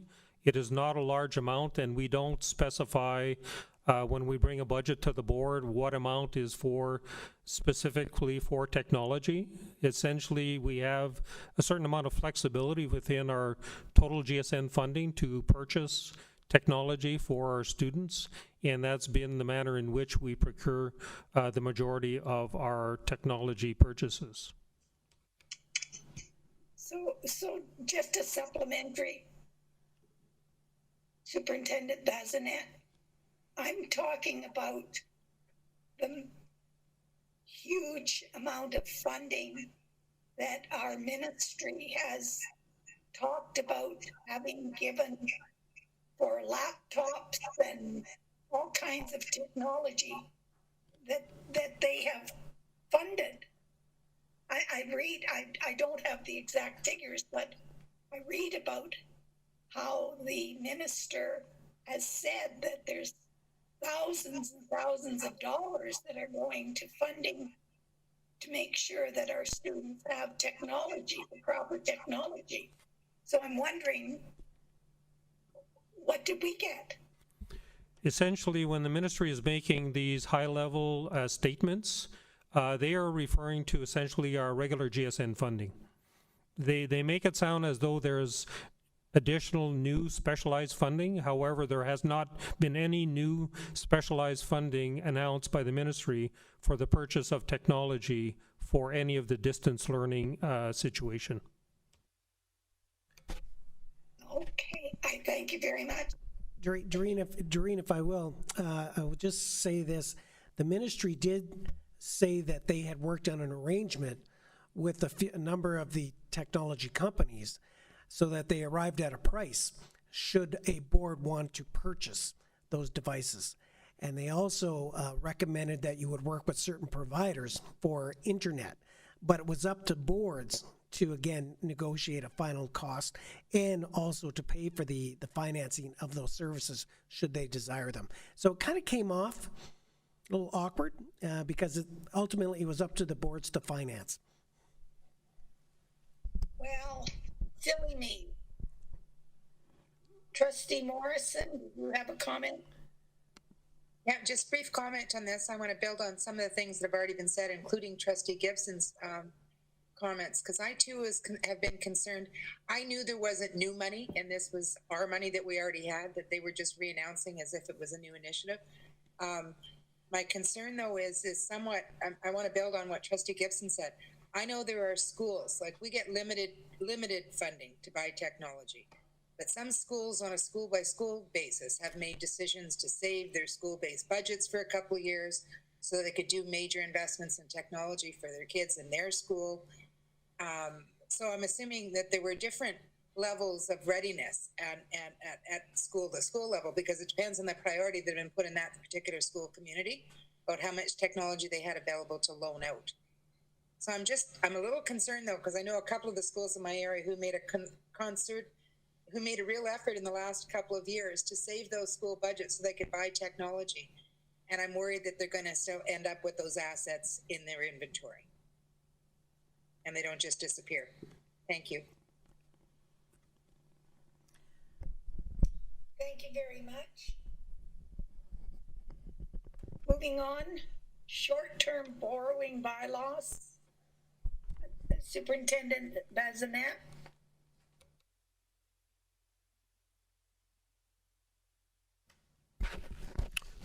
Thank you, Madam Chair. The borrowing bylaw is contained in your package. Therefore, if you could refer to it, that'd be very helpful. Essentially, this is a type of bylaw that you see on an annual basis. And what it is it relates to the GSN allocation of current year, 2019-2020, for the SCI, the School Condition Improvement Program. So the $12.5 million figure that is stated on the bylaw would match the figure that was presented as part of the board budget presentation in the month of July of 2019. So essentially, it is stating that we have been allocated this amount by the ministry, and we may need to borrow up to this amount as we implement the various capital projects that will be funded through the School Condition Improvement Funding Program.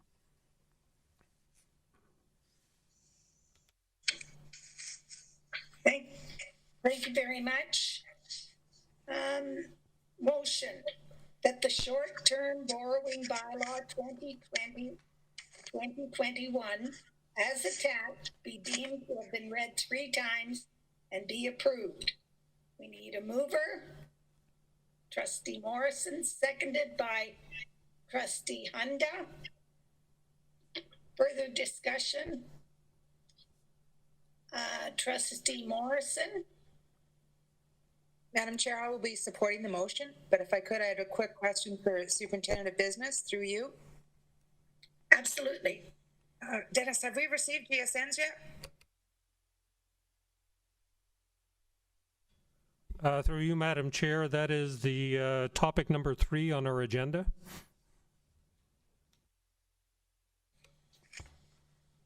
So you don't want to answer me till then? Thank you.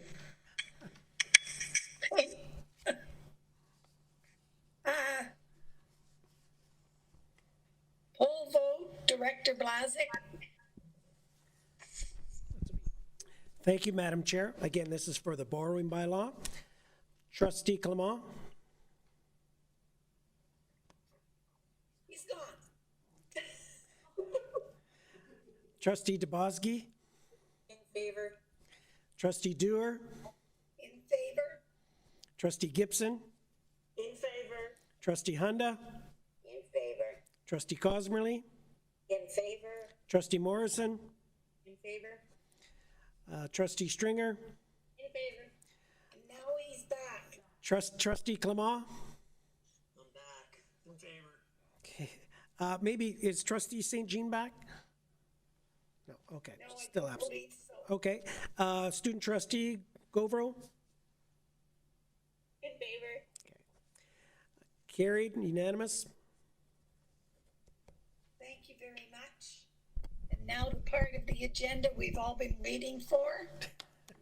Grants for student needs. Thank you. Through you, Madam Chair. Essentially, the update this evening is that the release of the GSNs has been delayed. The ministry had originally indicated to us that they would be releasing the GSNs by May 15th. However, last Thursday on our weekly teleconference with the ministry, they have indicated that the release is delayed and they have not provided any indication at this point in time as to when that may occur. Of course, this is causing us some great concern in terms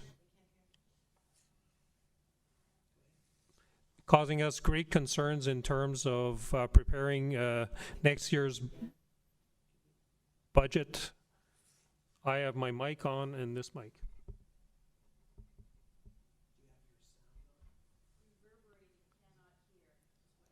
Reverberate. I've never put my sound on.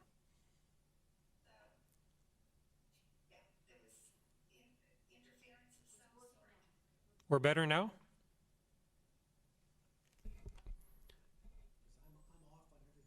Okay. We'll try this again. So essentially, the ministry has delayed the release, and of course, this is causing us in finance great concern, as we certainly need the information, not only the memos that are released, but also we need access to EFIS, which is the ministry online program, the Education Finance Information System, which is essentially the only means by which we can calculate our revenues for next fiscal year. So unfortunately, we don't have any firm date to provide to you at this point. If it is delayed for too long, we will have to revisit our June dates for budget presentation, as well as possibly the date for budget ratification or approval.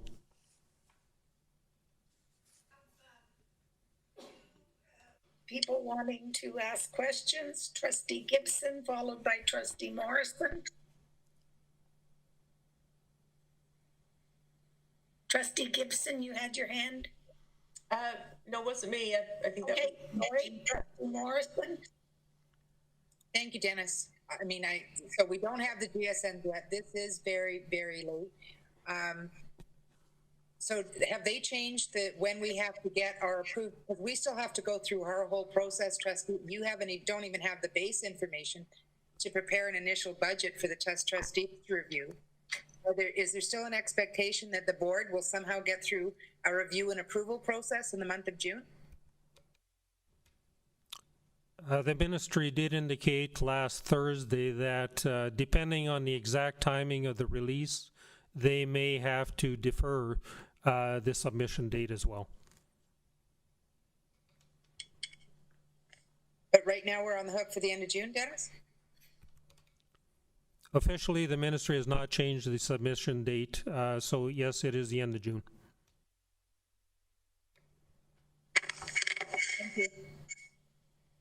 Thank you very much.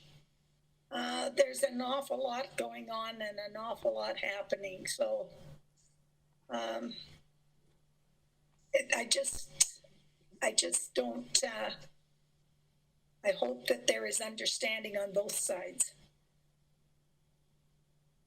Request for leave of absence. I'm going to ask for a leave of absence for Trustee Carrie St. Jean, that Trustee Carrie St. Jean be granted a leave of absence from the May 19th, 2020 board meeting. Moved by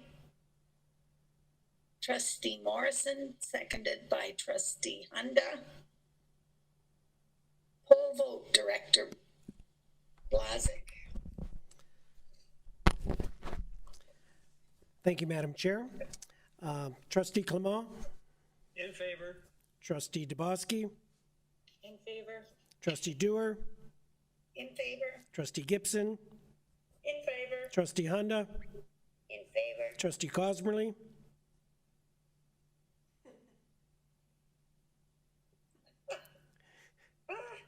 favor? Sorry, I have a problem.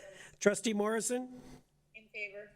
Trustee Stringer, In favor? Student Trustee Govro, In favor? carried. Thank you very much. And now I'd like to call on Director Blazik for director's remarks. Thank you, Madam Chair. So a few things. Of course, if any of you were oblivious to the announcement today, of course, you all know that the minister has made the announcement about the school closure. I would be remiss if I didn't make a comment on that. I am very supportive of that call. I think there are just too many loopholes we haven't been able to figure out yet in terms of how we're going to do our reentries and plan our reentries, both for staff and, of course, for our students. So I'm very appreciative of the fact that we have the next 6 weeks to look at this and prepare, whether it's a late summer program or whether it's a fall program. And just to note that six-week figure, it's actually this week, we are actually in the middle. So when we started in just at March break or after March break, we've gone 6 weeks of schooling, and we have another 6 weeks to go. So we're at the apex of the school closures. So that uncertainty has been removed, and so I'm very appreciative of that. I will let you know, though, there was a comment about the continuity of learning, and that's about with regards to the synchronous and asynchronous learning. Just so all the trustees know, we have very much a hybrid model in place. And I think that has been, thanks to the great work of the superintendents, the framework we initiated right from the get-go addressed the timetabling, and Judy mentioned that earlier, but it also is very respectful of the parents in terms of what they're able to offer in terms of supporting their child at home. We also know that from JK to 3, it looks very different than it does from grade 4 to grade 12. And so we're very cognizant of that, and in order to carry out synchronous learning from JK to 3, it is very challenging. Because that means you require a parent or a guardian or an older sibling to support that child to engage in the synchronous learning. That means somebody has got to get on at a specific time, get on through the internet, and engage with a teacher. That is very, very difficult. It is being done, but it is challenging from JK to 3. From grade 4 to 12, it is much easier, but having said that, there are some challenges with that as well. Again, there's competition. If you have a family of more than 2 students in a household, there are challenges with synchronous learning because you may be required to be at the same time to be a part of a lesson. And so, I mean, fortunate for us, what we have done is that through the asynchronous component, we've been able to do a lot of recording and posting those lessons online. So that gives students and or parents the opportunity, if they have missed out on a synchronous learning time slot, they could go to a video recorded time slot, which has worked out very well. So I'm extremely pleased with how our board has been able to tackle this challenge. And I would suggest to you, we were very, very precise in terms of our understanding of what it would look like and the challenges right from the get-go. And I have to give it's a hats off to the superintendents for being so forward-thinking in that regard. Now, I did want to identify, and it was Superintendent Noble who actually stole some of my thunder in terms of the participation rates. But I want to speak to the grade 12, and somebody had mentioned, I think it was Trustee Gibson, about the 10 to 40% of the folks that are not able to attend. So when we look at the grade 12s, what I have found out, over the last 2 weeks I've had an opportunity to speak with all of the secondary principals, but also the elementary principals. So I've had a chance to speak with 46 principals. And to a person, they've identified challenges with regards to families having the wherewithal to attend to synchronous or even asynchronous learning. And here are some of the challenges. So if we think of the senior students, many of them have taken on day jobs. And those day jobs, what do they look like? Well, they are taking the place of many of our frontline workers. So for example, if you go to a grocery store, many of you will see that there are many students working there, whether it's on the delivery side of things or actually working in the store. Many of those kids are our students. We had a range of students, and I will suggest you, I won't suggest you, I'll actually tell you the numbers. At one of our schools, and the population is only about 170 students, over 80 students had day jobs. And so they're quite committed in terms of trying to get their work done, but there's a huge expectation on them to go out and work. And you say, well, why are they out working? Well, for many of our families, the major wage earners are at home, and they're not receiving a stipend or an income at this time. So there is a tremendous pressure on some of our students to go out and actually earn a wage for those families in those cases. Others, of course, they're taking on jobs because they feel a moral obligation to be a part of this. And some are fulfilling the need of an older person that maybe was more susceptible to contracting COVID-19, and they've taken their place. And so depending on the community, depending on the child, depending on the circumstance of the family, that could speak to the 10 to 40% of the folks that may not be participating. There are folks, I granted, out there who are not participating, but they are very few and far between. And those engagement and attendance figures that Superintendent Noble spoke to earlier are quite encouraging. Again, I'll be more specific than her, our junior grades, I mean, they're outstanding. I cannot tell you. It's well over 90%.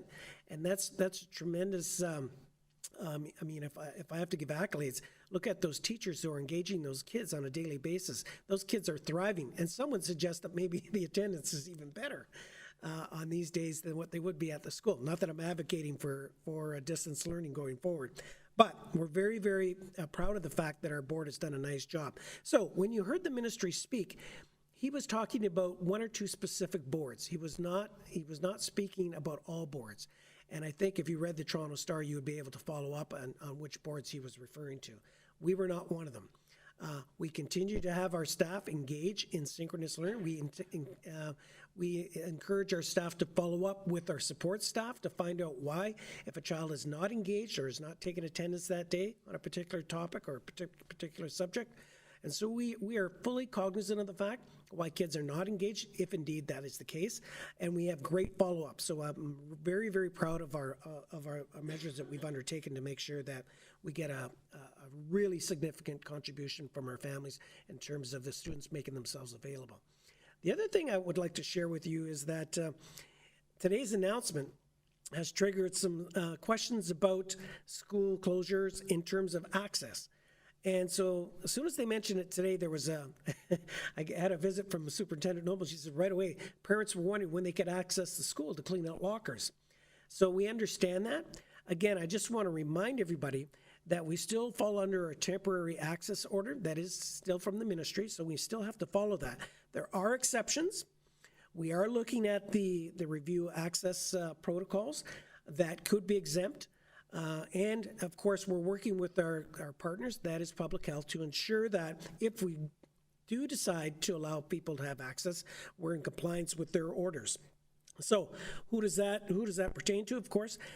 So we'd be talking about staff, we'd be talking about child care providers, and of course we'd be talking about students wanting to get access to clean out their lockers or other items. So we will work over the next probably week or two to look at what protocols need to be in place in order to allow that access, if indeed we're allowed to. Again, we'll have to get confirmation from our public health unit, and we'll work those matters through. Meantime, we're going to have to be a little bit patient and work these things out, because it's going to be a couple of weeks before we do have this in place. But I would suggest you by June 1st, maybe earlier, but I'm thinking June 1st, we will have an opportunity for our students and for our parents maybe to retrieve some of the items that are there, and possibly maybe we'll have some staff members working from their classrooms in terms of supporting their distance learning. I also want to tell you that during this time, we've also had, you heard me speak about it before, Better Beginnings and Better Futures. We're pivotal in supporting some of our families in the first month that families were enduring this closure. They've also stepped up again, where they've provided with the board $4,100. And so that $4,100 comes in the form of two $50 grocery certificates, or gift cards rather. And we've distributed them to each of our schools. And so the principals identified two families for each of their schools, and they contacted those parents, and that just happened over the last week or so, and so they've been able to distribute those. So I'm really, really pleased that Better Beginnings has been able to do that, and of course, our principals to be able to coordinate and to distribute those gift cards. Also, I'd like you to know that we do have our principal and VP placements identified, and I will share that with you tonight. There's not a ton of them. It's basically it's very much a status quo going into next year, but there are a couple of movements. And as you might recall, because Chelmsford is going to be closing for September, of course, we had to place Principal Pablo Gil-Alfo, and he will now be going up the 144 corridor, and he will be taking the the principal's position at Levack Public School. As you will recall, it was Enza McEachran who was there until Christmas. She retired, and we had an interim principal who was Darren Wilson. He will now go back to his VP role, and he will be, in this case, he will be transferred to Federation Secondary School. And as a result of that, Vice Principal Victoria Semantis will be transferred to LaSalle Secondary School, both starting for September of next year. The only other move is that we have Vice Principal Carrie Wilson, who also was at Chelmsford, which again is closing. She will be transferred to Chelmsford CBDCS effective September of this year as well. So those are the moves that we have for the principals. And I will tell you that, just getting back to my conversations with the principals over the last 2 weeks, to a person, they could not tell you how proud they were of their staff in terms of how committed they were, how they've jumped into this without very little PD behind them. And they just gravitated to trying to ensure that, first of all, their students and their families were fine. And secondly, they were trying to engage their students moving forward, whether it was through our hybrid model or through a synchronous model. And the final piece of that is, I will tell you that they said many of our folks are working far more hours doing distance learning than they ever have in terms of the regular programming. And a lot of that has to do with and I forgot who told me the other day, somebody was telling me they did a 2-minute video, and it took them 3 hours to create the 2-minute video. And it was just, I know who it was. It was Assistant Principal Leslie Fisher. And she said it's exhausting. And so you should be aware of that. To a person, I heard every single principal talk about how people have stepped up. And so I'm very, very proud of them. And I'm also very proud of the fact that our support staff have taken their roles extremely seriously as well. From our mental health to our spec ed to our ASWs, all of our staff and our secretaries and our principals, of course, and of course the staff here at the board office. They've never once have I had to even doubt anything they were doing or to guess at what maybe was happening on a day that I thought maybe might be slow. Never had that ever occurred to me, because their work has just been outstanding over the last 6 weeks. And so it's a real credit to them, and I really appreciate the work everybody's done. But most importantly, I want to tell you the work of the folks that are sitting at this table tonight. The learning curve for us has been just as steep, and we have done more face-to-face conversation over the last 6 weeks or 8 weeks. You could probably write a novel about it each time we've had these interactions, but it's just been outstanding. And the amount of collaboration that is going on has just been outstanding. And so I really bow to their work ethic and their effort and the expertise and the professionalism over the last 8 weeks. I couldn't be a prouder director, and I'm quite willing to share that with anybody who cares to ask. So thank these folks, and I also want to thank all of you, because these are not easy times, and you've been very patient with us as well. So I really appreciate that, and we continue to evolve. And I'm sure over the next 6 to 8 weeks we're going to get some messaging from the ministry we'll have to grapple with. And what I would like us to do, though, is just remember that Rainbow is on good footing, and that we're taking every suggestion and we're to heart, and we're trying to manage it and make sure that we rainbowize it. And I would suggest to you that throughout all of this, we try to make sure that we have great communication with that management piece through, of course, our communications officer, Nicole Charette, who's done an outstanding job in trying to make sure that I sound half decent. So, again, thank you so much for bearing with us, and I look forward to the next 6 to 8 weeks, and also participating with you over the next 6 to 8 weeks on what is going to come forward. Thank you. Well, that was a lot to take in, but I thank you very much, and we do see and hear the results of what our staff is doing, and on behalf of the trustees, thank you, Director Blazik. Everybody has shown the kind of teamwork that they can provide, and so we need to take a deep breath and get ready for the next 6 weeks. OBSPA Director, Trustee Clement, did you have anything you would like to report? Real quick, just an opportunity for me to also when I hear about the executive staff and all the work that is being done, and then to hear the pride from the director and all the staff and all the work that's being done, it's really heartfelt, because we don't hear enough of that stuff. For myself, May 21st, Thursday, we're having a quick meeting with OBSPA for the vote for the OSSTF and OSSW workers. There'll be 2 votes there. And then on the 23rd, on Saturday morning at 9 o'clock, we are having a director's meeting, and it'll be a teleconference.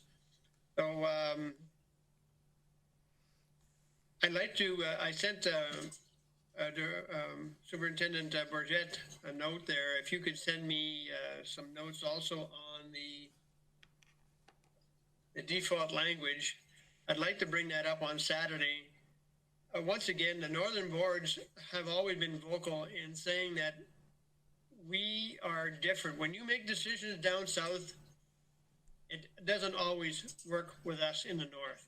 And I'd like to reiterate those words down south, and hopefully that'll ring true, and they maybe find some way of giving us a hand on this. And I'd like to bring those words forward. So that's all for me. Thank you. Thank you very much, Trustee Clement. Student Trustee Govro. Is she here? Yes. I'm right here. Do you have anything you would like to report? At our meeting, we discussed asynchronous learning and synchronous learning, and we talked about all the different challenges that different students are going through right now with online learning. Our next meeting is June 1st, where we will select the new members for our Senate. So if any of you know anyone, please get the word out about applying. And I'm really excited for you all to meet Ava LaFrance, our new student trustee. She's really great. Thank you very much, Colleen. I really enjoyed sitting in on the Student Senate meeting, and you did a fabulous job chairing it. So I thank you very much. And I thank you for all you've done this year. you know, it was very disappointing among all the things that we're missing out on this year. One of the big things is the convention or the conference that our students normally organize, and we had seedlings all lined up and guest speakers, and everything was ready to go, and it was going to be a wonderful occasion. But that's just one of the many things, I guess, that we're missing out on. But thank you very much, Colleen, for all you do. Thank you so much. Trustees' remarks? Trustee Morrison. Just a quick question and comment for future meetings. I'm really looking forward. If we assume that we're back to regular school business next fall, and I know that's a big assumption, we still don't know. But I'm really curious as to how we're going to meet, assuming that social distancing standards are still in place, that we all should be washing our hands and being very careful with hygiene and staying 6 feet away from each other just until we get a vaccine. I'm really curious as to not only how we're going to operationalize that in schools, because those pictures from Quebec to me are horrific of kids getting sprayed from head to toe and sitting alone in classrooms. But it's also wondering, Dennis, about busing. I mean, I'm just thinking in this kind of world with hygiene issues and sanitation efforts having to be put in place and trying to keep people far apart from each other, how would you do that in a regular period when we're picking up kids on buses? Anyway, those are all future things that I'm sure you guys have already thought about, but I look forward to hearing the results of those thoughts. Thank you. Thank you very much. I do have some remarks that I would like to share with you.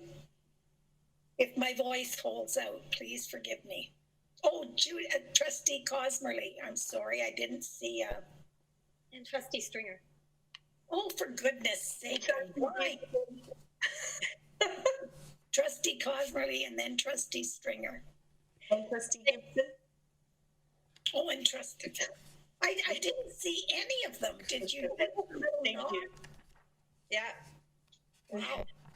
They're not showing. I had three things I wanted to raise. First, I attended an online PIC meeting. It was an excellent meeting, so I have to say something about it. I wanted to share some of my observations. First, I wanted to thank all of the parents who were on the call and who shared their thoughts and their personal experiences with distance learning honestly and openly. To me, what they said fell into three themes. First, that full-time online learning, that model is not sustainable or preferable, especially for elementary school students and for students with extraordinary needs. Second, that distance learning has given parents a better understanding of and appreciation for their children's teachers. And third, that having their children at home every day has given families an opportunity to slow life down and to get to know their children better. Parents on the call were very appreciative of all that the Rainbow Board has done to support distance learning, and I want to echo their thanks to our teachers, our support staff, and our administration. Also of note on the PIC call is that Kevin Cameron, who we should remember because we had him do an excellent presentation for us, will be doing a public presentation on Wednesday, October the 7th, and his presentation will be tied to our PIC AGM. Second, I wanted to share that Dr. Adele LaFrance, who has presented to PIC before, has written a book with Dr. Ashley Miller, right here. And the name of the book is What to Say to Children When Nothing Seems to Work, a practical guide for parents and caregivers. The book is very easy to read, and it reflects a lot of the things that Dr. LaFrance has said in the presentations that she's done for our parents. And finally, I just wanted to say that OPSPA has announced the creation of a new scholarship for graduating secondary students The Public Property Assessment Network Scholarship will be awarded to one student from Northern Ontario, and Rainbow is one of the eligible boards for this $1,000 scholarship, and the application deadline is May 29th. And I would imagine that the information has gone out to the principals, the high school principals, and people are shaking their heads, so I take it that's a yes. Thank you, that's all. I thank you very much, Trustee Cosmerly, and I do sincerely apologize, but I didn't get any little nod telling me. So it was there. Yeah, it was there. Okay. Trustee Stringer. Thank you, Madam Chair. I have two items. First of all, I'd like to take a moment to applaud the work being done by all of our administration and staff. I've been so impressed with the collaborative and creative ways schools have been making connections with their students. The feedback I've had from parents has been that their kids and teachers are doing the best they can under extraordinary circumstances. Many of our staff have children and family of their own at home and are trying to do their jobs in the face of the challenges that confront all of us today. This is not business as usual, and so I'm grateful to our staff, who I believe are doing a fantastic job. My second item, I'd like to bring forward a recommendation from SEAC, from the SEAC meeting of May the 13th, and for your consideration.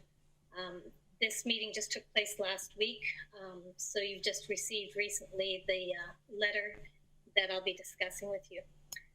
Madam Chair, I'd like to read the recommendation from SEAC regarding the filling of vacancies on the Minister's Advisory Council on Special Education and geographical, as well as geographical representation.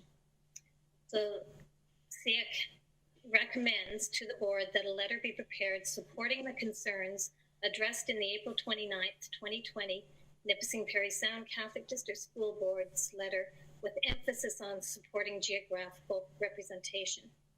I'm asking you to consider supporting this motion. Durham District School Board, Nipissing Parry Sound Catholic School Board, Greater Essex District School Board have all expressed a recommendation regarding the geographical representation on MAXI by having one representative for each of the 6 Ministry of Education regional areas. This would assist in bringing to light the needs of each of the regions. The Minister's Advisory Council on Special Education tends to be composed mainly of representatives from large urban areas, and we know that their situations are quite different from ours or other northern and rural areas. Ensuring representation of these areas would allow MAXI to be more effective. We're fortunate to have Trustee St. John currently serving on the council. However, SEAC feels that regional representation should be mandated rather than the result of good luck. There are currently 11 vacancies on MAXI, and these are vacancies that have been, they've been vacant for quite a long time. And I'll just share a couple pieces from the letter in case you haven't had a chance to review it recently. We agree that the current structure of MAXI that includes representation of the various exceptionalities is necessary, as these individuals bring vast knowledge and experience and offer valuable input to MAXI. In addition, in an effort to support MAXI being a more active provincial advisory council, we ask that consideration be made to host MAXI meetings in a virtual environment. This approach would remove potential barriers for those who see much value in being part of MAXI, however are unable to travel to face-to-face meetings, thus preventing them from volunteering to be part of the advisory council. This would be particularly helpful for those traveling from the northern regions of the province. They close their letter kindly requesting consideration of the suggestions outlined above to fill current MAXI vacancies in a collaborative and equitable way.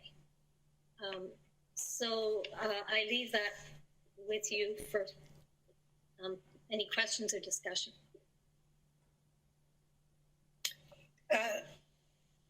Any thoughts, any discussion? Trustee Morrison? Oh, I'm waiting. I guess, Trustee Stringer, if you were putting a motion on the floor, I certainly would support it. This is Trustee Stringer. Yeah, Yes, I did send a motion through to Heather and Chair Dewar to be considered, and it is. I think I'm going to have to. I think I'm going to have to get myself checked in somewhere because I don't have that motion. Heather, do you have it? Yes.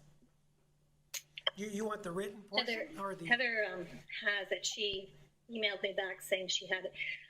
The motion would be that SEAC recommends to the board that a letter be prepared supporting the concerns addressed in the April 29th, 2020 Nipissing Parry Sound Catholic District School Board letter with emphasis on supporting geographical representation. And that was, that came from the SEAC committee. Yeah, but we need a motion from you, Margaret. Oh. We need a motion from you, Margaret, so We I just need a motion to support it. take out those first words and it turns into a board motion. Yeah. A recommendation to the board, the letter be prepared supporting the concerns addressed in the April 29th, 2020 Nipissing Parry Sound Catholic District School Board letter with emphasis on supporting geographical representation. Does that work? Moved by Margaret Stringer, seconded by Dina Morrison. Discussion. Madam Chair, I think that was pretty clear. It's just that a letter be written in support of a similar letter and we've got the reference date and the content of the letter. And if we do this and if we pass this, I think we should let SEAC know and that we've responded to their request to support. Absolutely. We have a mover and a seconder. Poll vote, Director Blazik. Sorry, I raised my hand, but my hand was already raised, so. You know what? It's not showing on my computer, but that's fine, as I say. Sorry. Trustee Gibson, do you have a question about the motion? Yeah, yes, just a comment that I would be happy to support the motion, and I just want to thank Trustee Stringer for both bringing it to our attention and sending it through to us ahead of time so that we could read the backup information. And I just wanted to ask if once the letter is written, we as trustees could actually be CC'd as well as the other list of people that we often add, the federations, MPPs, Mr. P there, so that we can all get that information in real time. So once the letter is sent out, if it could be CC'd to us straight away, then rather than having to wait to the next board meeting to see what's been sent. Thank you very much. Director Blazik, poll vote. Bob Clement.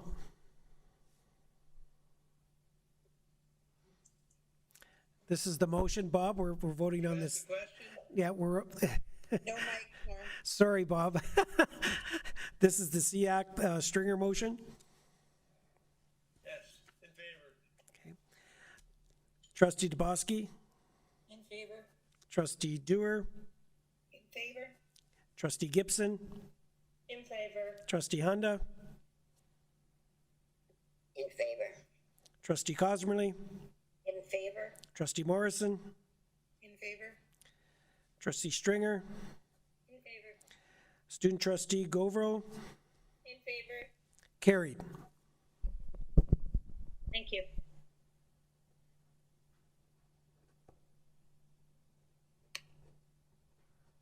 Trustee Gibson. Thank you, Chair Dewar. I have just a couple of questions, some of which following up on some things that we've already discussed. So Do we know roughly what percentage of our students are bused as opposed to not being bused?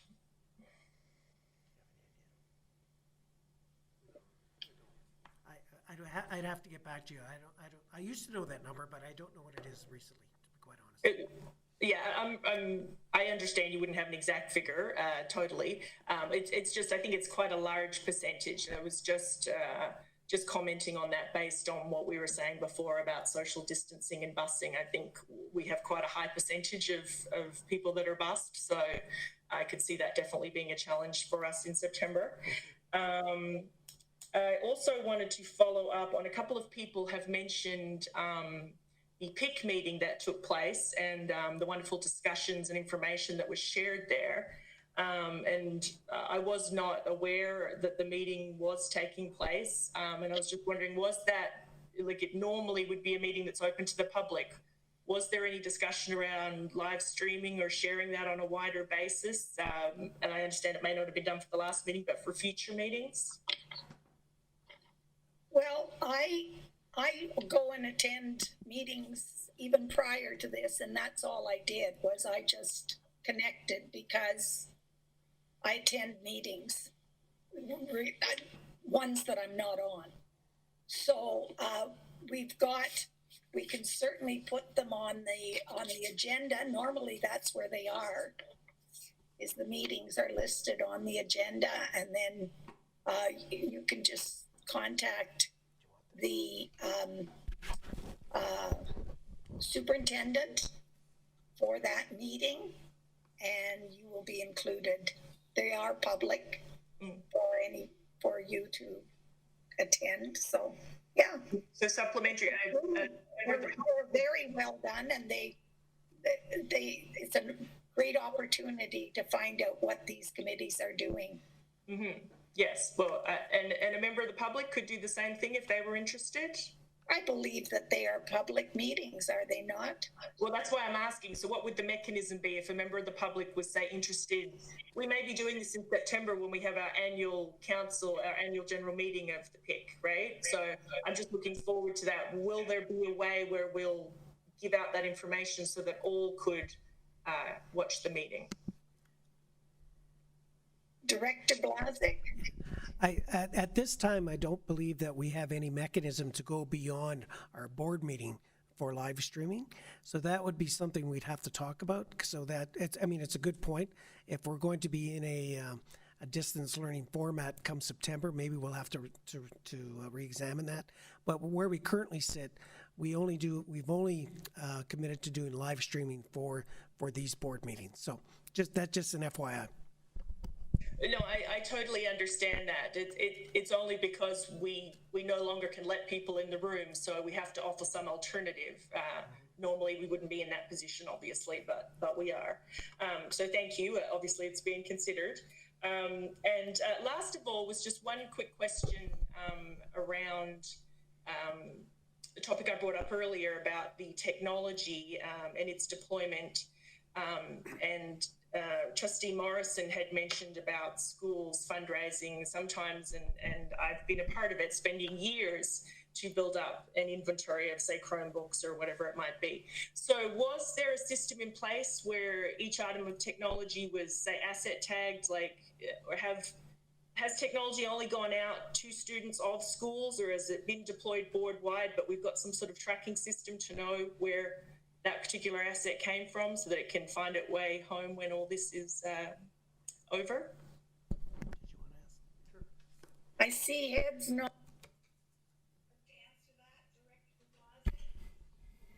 Through you, Madam Chair, it's Dennis.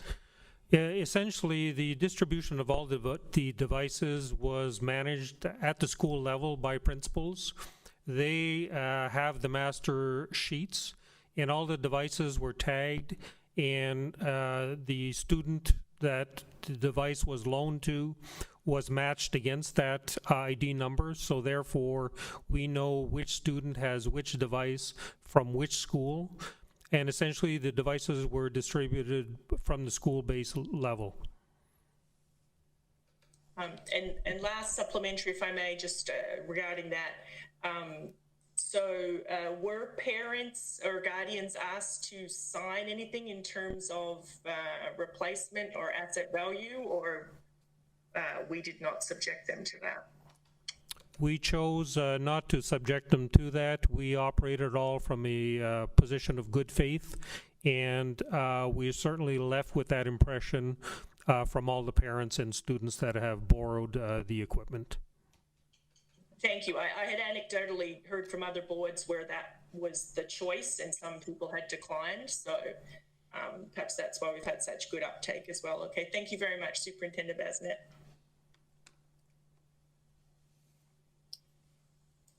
Further trustee comments, questions? Okay, now I'll go back to Chair's remarks. On January 27th, 2020, the Ontario Chief Medical Officer of Health identified the first presumptive confirmed case of the Wuhan novel coronavirus, and life as we knew it changed forever. On March the 11th, Public Health Sudbury and districts confirmed the first positive COVID-19 case in the Sudbury and Manitoulin districts. The following day, all publicly funded schools in Ontario were closed. Wisely, and in the best interest of health and safety, schools have remained closed. Just because the new normal is distance learning, and the new slogan is learning together while safely apart, I'm happy to report that our vision of reaching minds and touching hearts continues. A statement in an opinion piece in the Toronto Star on Thursday, May the 14th, caught my eye. It said in part, remote, and I quote, remote teaching during this pandemic will not replicate the classroom experience, end quote. I'd like to repeat that. Remote teaching during this pandemic will not replicate the classroom experience. Why? Because our classrooms provide the leveling field that so many of our students require. They level the playing field for all students within our catchment area. Our classrooms strive to fulfill the mantra, what is necessary for some is good for all. Congratulations to our students' caregivers, mums and dads, grandmas and grandpas, aunts and uncles, and in some cases, brothers and sisters, for working in partnership to keep students motivated and engaged.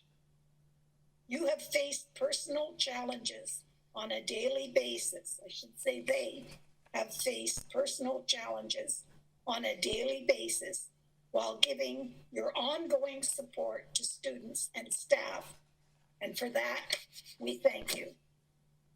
Our staff also face daily personal challenges, but they are doing a remarkable job of providing a variety of online learning experiences. The leadership of our administrators, combined with the initiative of our staff, has resulted in the delivery of the best distance education possible. And that education continues and will continue until we can open our classrooms to bring learning to life, enabling students to fulfill their aspirations.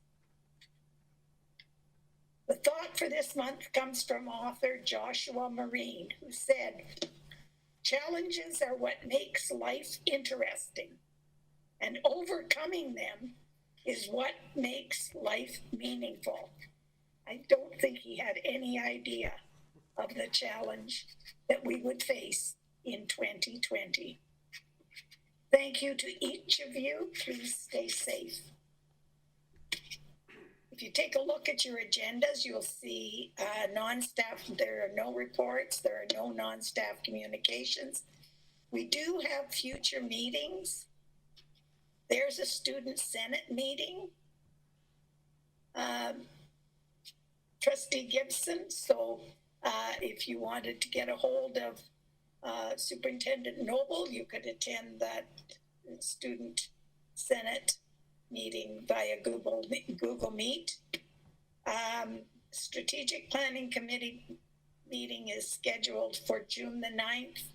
And we have 2 other board meetings, but as you heard earlier, a lot of it is contingent on the kind of information that we're going to get for budget and for planning. So I thank you very much for your attendance this evening and for all of your input. And with that, I would call that we do now adjourn, moved by Trustee Morrison, seconded by Trustee Clement. Thank you very much and good evening.